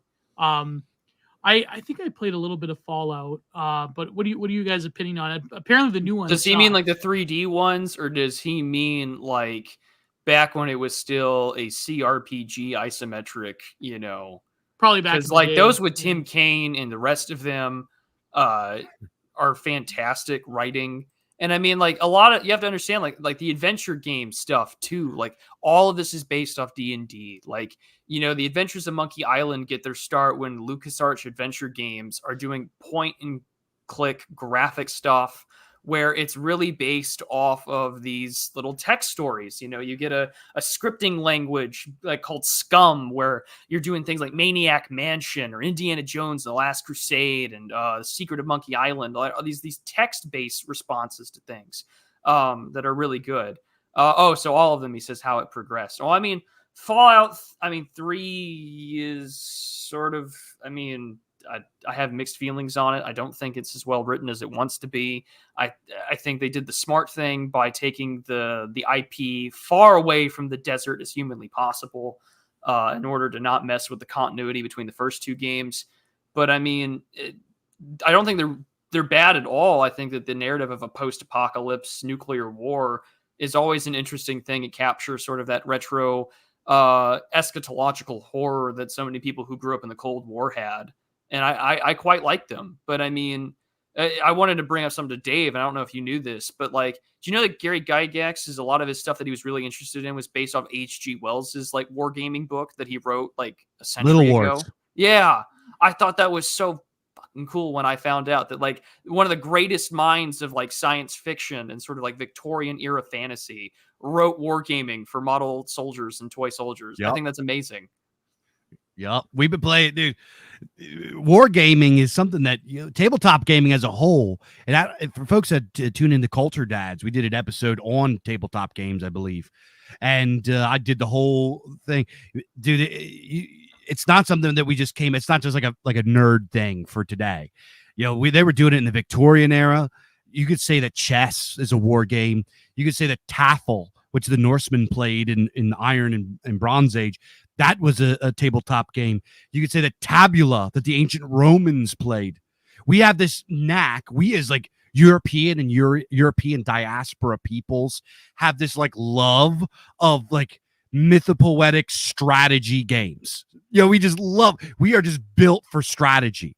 That is why I think that the cultists, the wokeists, or whatever you want to call them, the leftoid creatures, the mutants, they target this because these are just like white dude things. We just go to a Magic the Gathering tournament, go to like any sort of thing like this. It's just going to be all at least 90%, right? And that's why I think it's so hilarious. It's so hilarious that Wizards of the Coast is collapsing after that. I can't remember, Mike Merle or one of them. I almost said one of them scumbags. They said like, we can't wait till white men are out of this. Dude, what are you gonna do? Who are you gonna have left? Who's gonna buy it, the white dudes? Dude, that's it. What are you gonna? You're gonna have like. We got to make sure this space is inclusive for the many tens of black guys that play this game worldwide. Dude, you're fucking high. It's just like let's get rid of the political implications. It's just a fucking stupid business move. You're just like, we don't want the entirety of our demographic to play our games. You're fucking crazy. That's like people that say they should make anime inclusive, quote unquote. Like, first of all, anime is quote unquote inclusive. There's many genres of it that by like. Plus, you don't need to make it color coded either. Like every black guy I've ever met's a huge Dragon Ball Z fan. Like, sorry, you don't need to change shit to make it good for people to like it. Yeah, but I wanted to run by this with you two.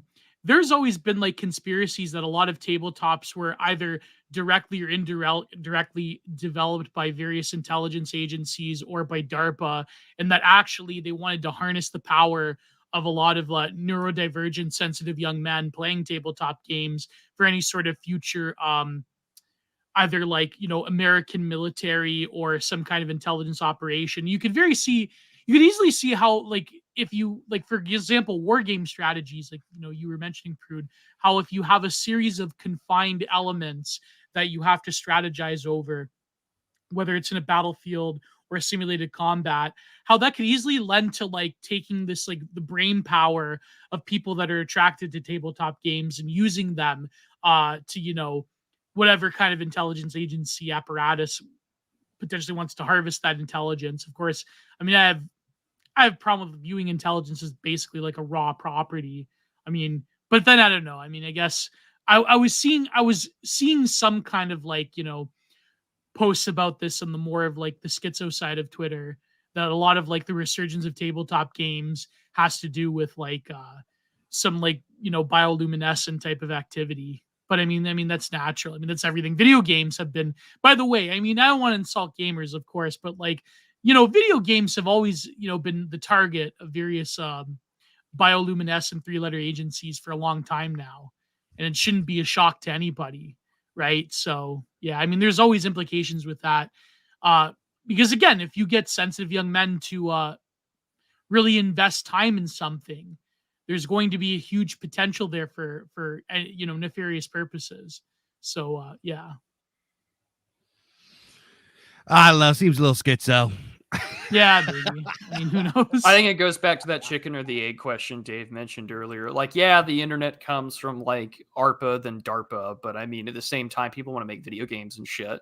Like, I mean, hell, the U.S. Marine Corps didn't have their own video game simulators. I mean, some of the earliest simulation training electronic stuff was like Doom wads for the U.S. Marine Corps. So, I mean, I don't think one needs to reiterate the Polybius mythos about a video game that was like secretly for the feds or whatever. But, yeah. I think at the same time, there's gaming and wargaming simulation, of course, plays a major role in this. I mean, we also get a lot of game theory out of it too. I mean, even famously during the Cuban Missile Crisis, you had individuals like, what's his name? It's on the tip of my tongue. Secretary of Defense, works for the Ford Company, World War II. Fuck, what's his name? McNamara. Thank you, McNamara, where he was like, the Soviets aren't responding to how our wargaming and our game models and game theories telling us. It's like, yeah, because like this is the real world. So sometimes it doesn't necessarily work out the way that they want to. But I mean, like, you read a lot of stuff that the military or DARPA works with respects to video games. Like, they're clearly interested in this. One of my favorite little theories is that, like, how video games do their heads-up display systems for FPS games is, like, they research this out, and it works in conjunction with, like, some researchers. But I don't know enough to comment on that. That's where I would leave it up to Mr. Schwab to tell us his Substack there. Yeah. Maybe, well, Mr. Patchouli, maybe Super Seducer is a DARPA technology to get the population numbers up. Oh boy. But we're coming up on 2 hours, so we should get to the super chats because I mean it's been a great fun stream. Do you want to go to the super chats, Prude? Or let's go. We got quite a few, so I mean, let's go for it. I know that this will be a shorter episode, and this is on my part, not our guests, but I've got a funeral tomorrow, and we're keeping vigil tonight, so I'm just keeping it out. I'm just trying to be quick about it here. All right. Do you have anything to show besides all of the links in the description? I came out yesterday with another solo episode of Content Minded, where I go into in-depth Galaxy Brain takes on Fish Tank Live.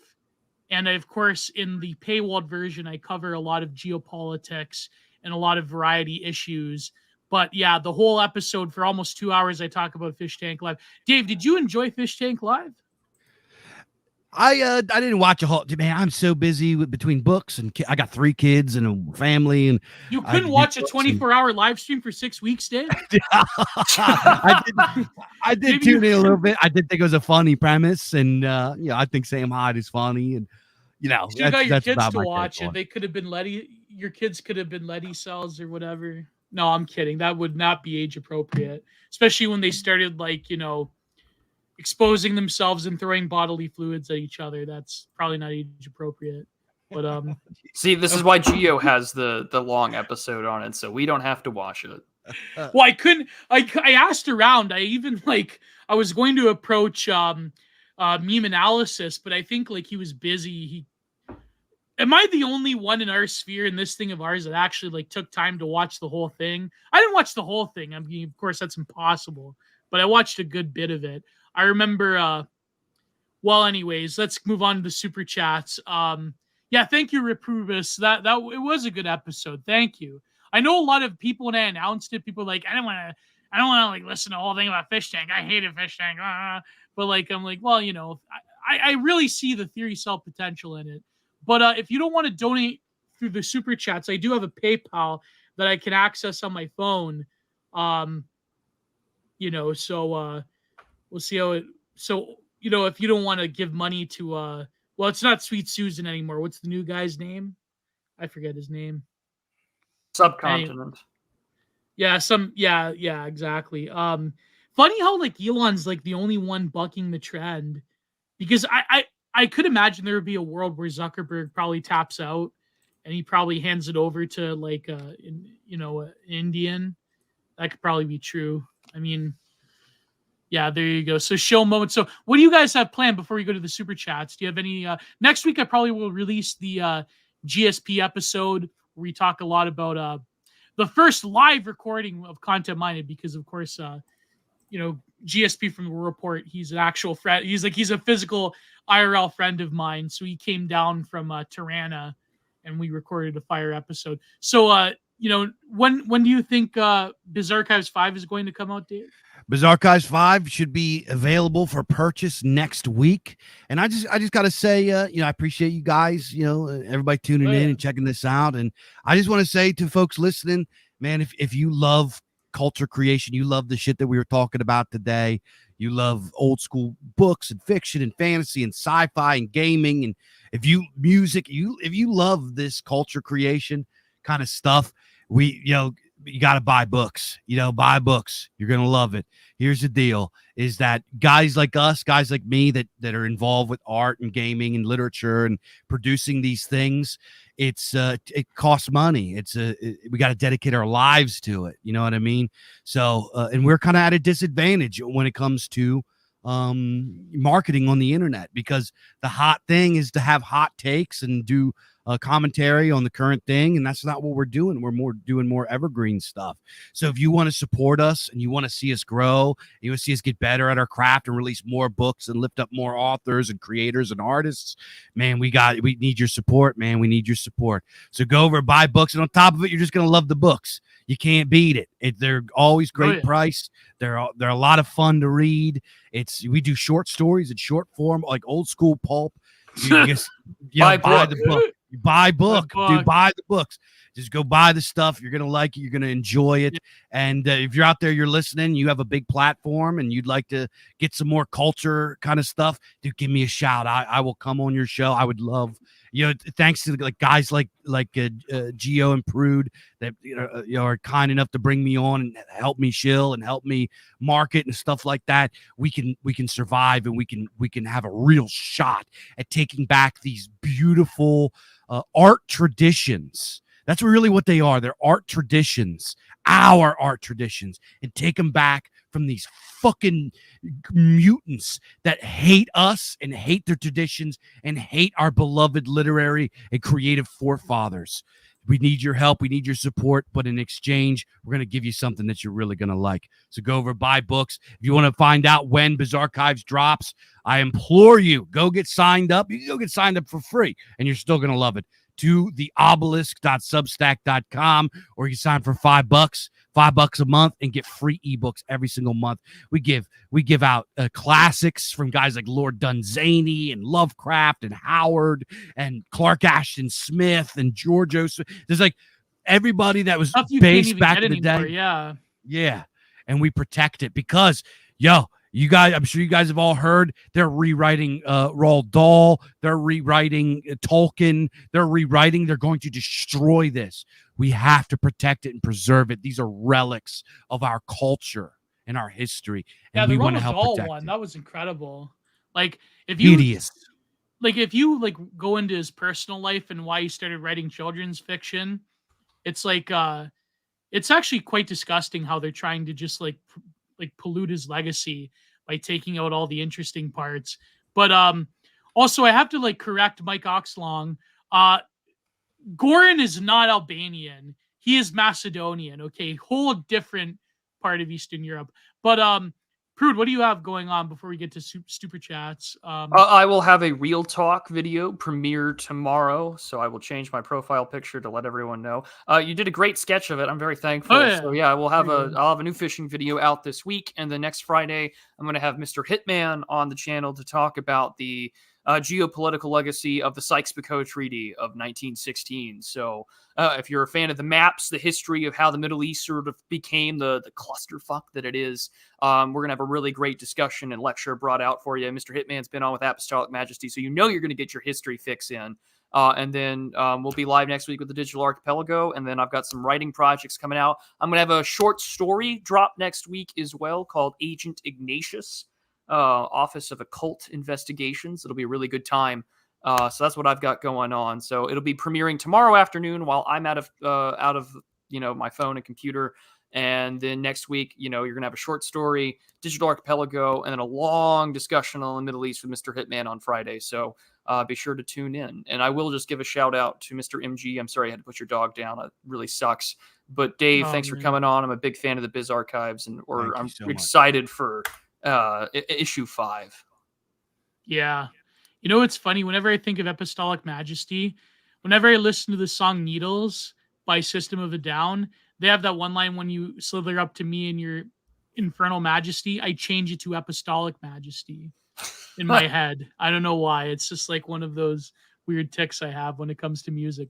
But anyways, let's get to super chats. So, oh yeah, I love how the shilling frog, the sneed frog. So get them in quick, and let's see if I have any PayPal ones. I should get Entropy, but apparently Entropy isn't working for people. Oh no, they've changed their to a new payment processor to make it more effective and with less pushback. So no, Emmanuel and Rachel and them have actually done a really good job at getting things out. They've improved. Yeah, that's good. That's good. It's funny because the SPC. Did you guys have listened to the Femur Breaker clip, right? I've seen it, but yeah. That's intense. Like I love the edits of the SpongeBob ones, like the one they edited Plankton on the Femur Breaker. That was when he was like raging out, he was chutting out. But anyways, Yiz the Eunuch for $2. Big up to Dave Martel and the Bizarchives. Thank you, Yiz, our good friend, our good patron. Always love. I love Yiz. Blessings of Miss Yiz. We all love Yiz. For $2 by another good friend of ours, Raging Mandrill. How to get a hold of Dave if they have book ideas. I believe on his website you could. So I'm gonna say, I don't mean to sound like a jerk. Please don't come at me with ideas. Send me a complete manuscript if you are going to write a book and you're interested to get published through us. I get hit with ideas all day, every day, and most people don't write them. You know what I mean? Like I have very limited time. And, I'm just asking humbly, please respect my time. And if you have a book you'd like to get published, send us a manuscript or at least like a sample of it. So you can email me at thebizarchives@gmail.com, or you could send an email from a submission to submissions.bizarchives@gmail.com. And all the information is available on the website. So, I know what it probably must suck to get like just unsolicited ideas, but if you have something very fleshed out, it saves everyone time and money. But then I know it's hard because people have this like, if you don't like address them, then they'll have like funny ideas about you and they'll be like, it's like, but not Raging Mandrill's not like that, but a lot of people are like that where they'll like skis out on you if you like don't give them the blessing, if you don't give them the opportunity to kiss the ring. But anyways, $4.99 by Patrick Casey, Restoring Odor, the number one perfume stream on the Dissident Right. Patrick Casey's Restoring Odor. Support the Digital Archipelago. Pay up. Thank you, Mr. Casey. We always appreciate your support. Wait, is that Patrick Casey that was kind of famous some years back? Oh, yes, but we don't talk about that anymore. He's famous in a different way now. Okay. Oh, God. Shout out Patrick Casey. Shout out, oh, God. Another. What am I missing here? Patrick Casey BWC streams. Anyways, what are you gonna say? No. We'll just head on to the next super chat. Oh, God.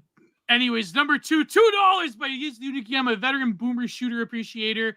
Ion Fury. I think I've heard of Ion Fury. Yeah, it's a great build engine game. I highly recommend it. Like, it really does sort of require a modern PC to run that. You couldn't run that shit in like 1999 or 2000, but now you can do some incredible stuff with that game, and it's impressive. So I do recommend. I think it's on sale right now at the Steam Summer Sale. Go buy it. Great game. And for $4.99 by Zong Wai, I've started to engage in local politics on the receiving. Oh my God. Wasn't there like it was part of a story in The Shield where a guy was doing that? I think there was an episode of The Shield. I'm pretty sure that's a green text reference as well, but that's pretty funny. Oh my God, that's hilarious. $5 by our good friend Fishy Frenzy. Seeing as Mystery Grove is sadly gone, I'm going to watch True Detective Season 2 to see for myself it's actually great. I thought True Detective Season 1 was overrated. I wholly agree with that take. I think Season 1 is overrated. I think Season 2 is much superior, even though it is kind of convoluted. I know it's a Sussy Baka take, but I just really love Season 2. I think it's grittier. I think it's more realistic than Season 1 is good, though. I got to say, Season 1 is good. The reason I didn't like season 3 is because it had like the whole Reddit, like it subverts your expectations. I remember arguing with like Lolgo about that, about like subverting your like it subverts your expectations. And I think that was, I mean, season 3 is good in some respects, but the payoff is sort of stupid, in my opinion. Have you guys watched True Detective? No. I've only seen the first season. Yeah, the first season's good, but like I feel like the first season was just like cribbing off of Joe Ligotti Conspiracy Against the Human Race. And he was moving on. Number for 199 by MG. Actually, we have Mystery Grove right here. Is that Mystery Grove? No, that's a different different MG. Can you imagine if it's the real Mystery Grove? Solomon Kane is the most based pulp hero. Solomon Kane is very based. I don't know about most based, but I'm not going to hate on that, Dave. If in your book Solomon Kane is the most based, I respect that because Solomon Kane is extremely based. Nice.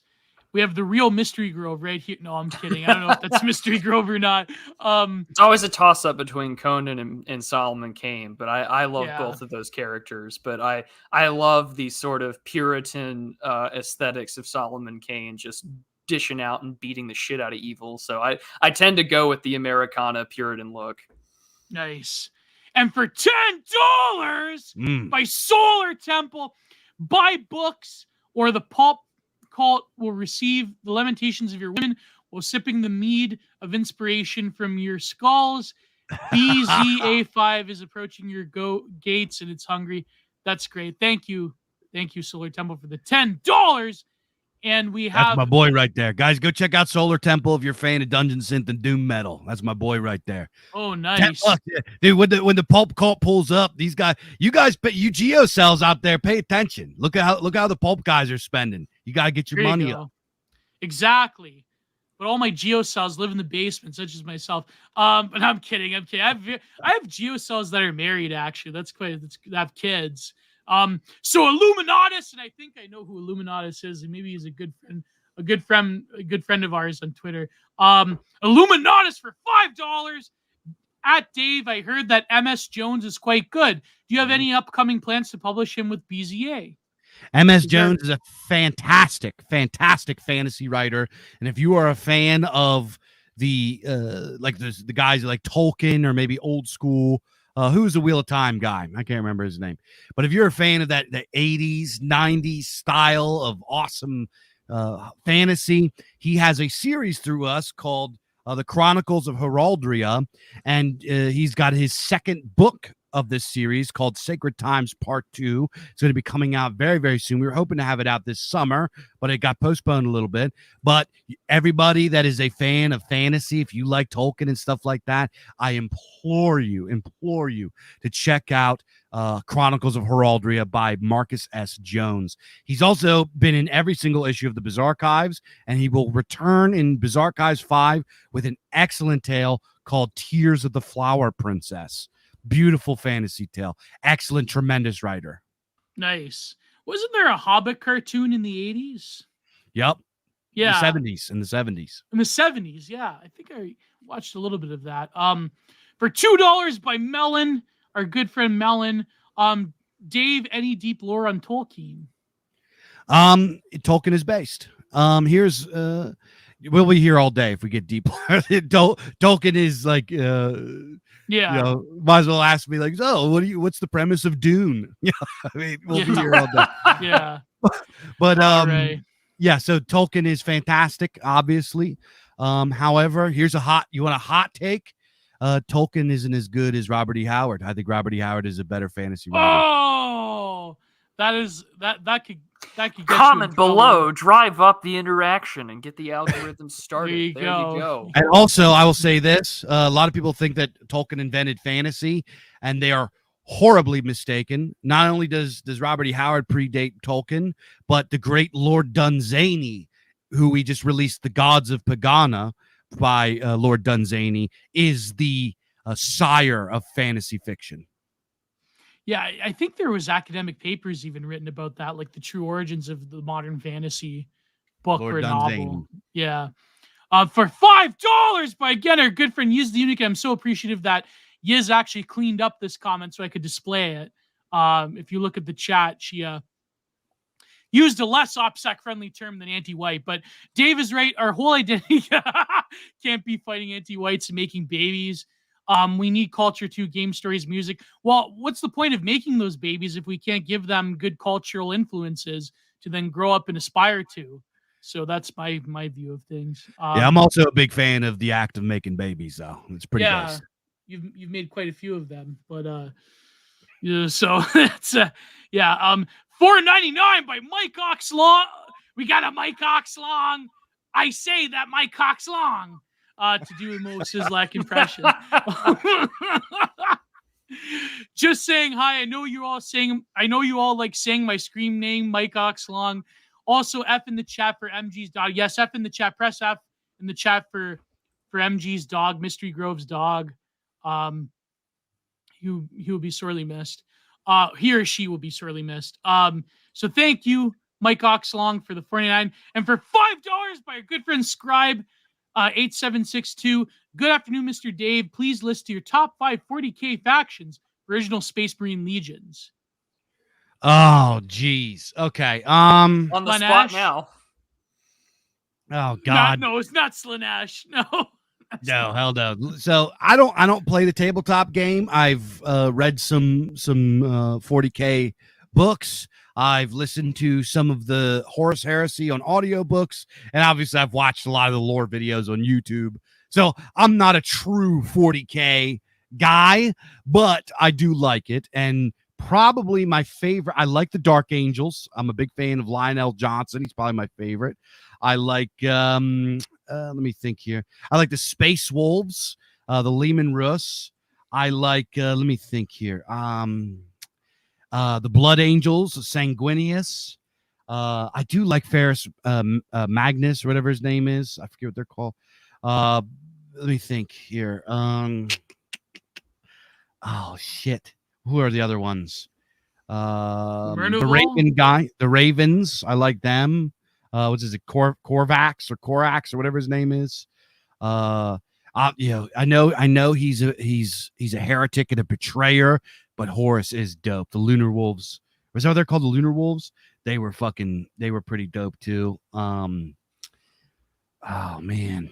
Who's the Rage guy? The guy that has the nails in his head. He's fucking dope. Who's the Batman guy? Conrad. He's cool. His factions. Dude, I think they're all cool. I'll be honest with you. I like the Mongolian dudes, the White Scars. We're gonna be here all day if we talk 40K. All right. For $5 by Harold Avenue. Imagine not buying based books. Exactly. Imagine not buying based books. So there you go. Exactly. All right. So John Morton finally for $5, unless I have any PayPal donations. And if you want to donate to PayPal, I'm not going to say your real name, obviously. Great stream, guys. What are Dave's thoughts on the Malazan Books of the Fallen? Oh. That's the Steve Erickson series, right? I have not read that. Steve Erickson writes Bookstopper tomes, and I read Lord of the Rings and Dune already, and I don't know. I don't really get into big giant stories. I like short form stuff. As I've gotten older, my ADHD has gotten worse, and I have way less time to read this kind of stuff. But I am aware of the series. I know it's Erickson. I have some Erickson books that I've read some a little bit. I'm not the guy to ask about that. I don't know. I've never read it. I do think Steven Erickson, from what I've read, is a good writer. So that's my take. Yeah, apparently, it seems that a lot of the literature in this thing of ours is we've gravitated towards the short stories, like even the stuff that isn't like fantasy or like stuff that's more like auto fiction, like Delicious Tacos. I think it's like I forget who had the stake. It may have been Schwab that we have to like build up, or it may have been you, Dave, that we have to like build up.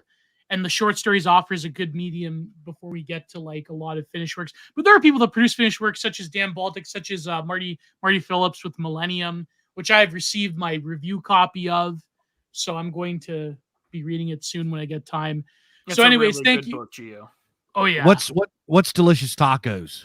You know, Delicious Tacos. I like Delicious Tacos. Well, you may not like some of these tacos, but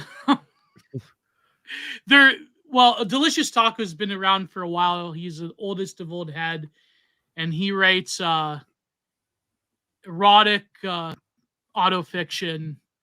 It's really good. I Erotic? like it. Yes. They're stories about certain romantic or less than romantic encounters, but also So- some social commentary in between. It's not for Old truths. not for everybody. It's not. It's not- I like Delicious Tacos. I like his books. I have quite a few of them, but I don't know if one of his books is called The Pussy. So It seems fitting for a guy called Delicious Tacos. Absolutely. Oh, I think his stories are quite sweet in some ways. Like they have a deeper like impact about like male loneliness and being a juggalo and not like an ISP, but like the older gigolo. Yeah. Juggalo.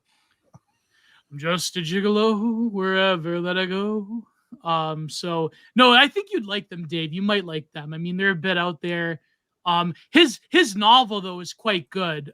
His novella called "Finally Some Good News." It's pretty good. Yeah, I'm not hating. I just never heard of it before.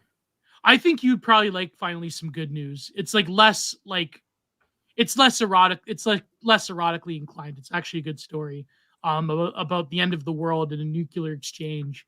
So, thank you for coming on, and this has been a great episode. before Erotic fiction. oh Lord, Oh no! Whoop, Gio, Whoop whoop. Gio, I meant gigolo. before we go, we have Yes. Mr. William Reelwright listening, our good friend, featured in the End of Men documentary. Oh, And I yes. wanted to sort of give him a reworked version of our little bits and back and forth that we had with him. So, Will, wonderful man with a great set of hair. This is for you that you can set up next time that you want to tweet it out.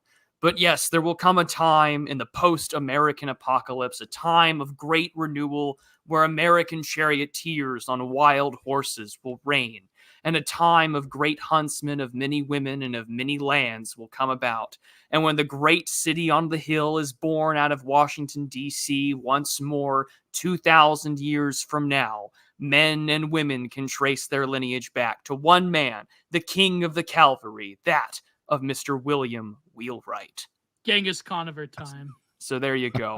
I hate the version Great. that he puts up on Twitter that we had from a while ago. I had to put one up there that he can use for music and an edit. So Will, hope you enjoy it. Hope you tweet that one out, buddy. But yeah, I couldn't help but get it away because we're in a group chat right now and he's like, "Are you guys live right now?" And I was like, "Yeah, fuck it, we'll do it live." So we're here for a good time. There we go. All right, thank you, gentlemen. This has been a great episode. As I always say, God bless, goodbye, too sweet, and see you gents. next week.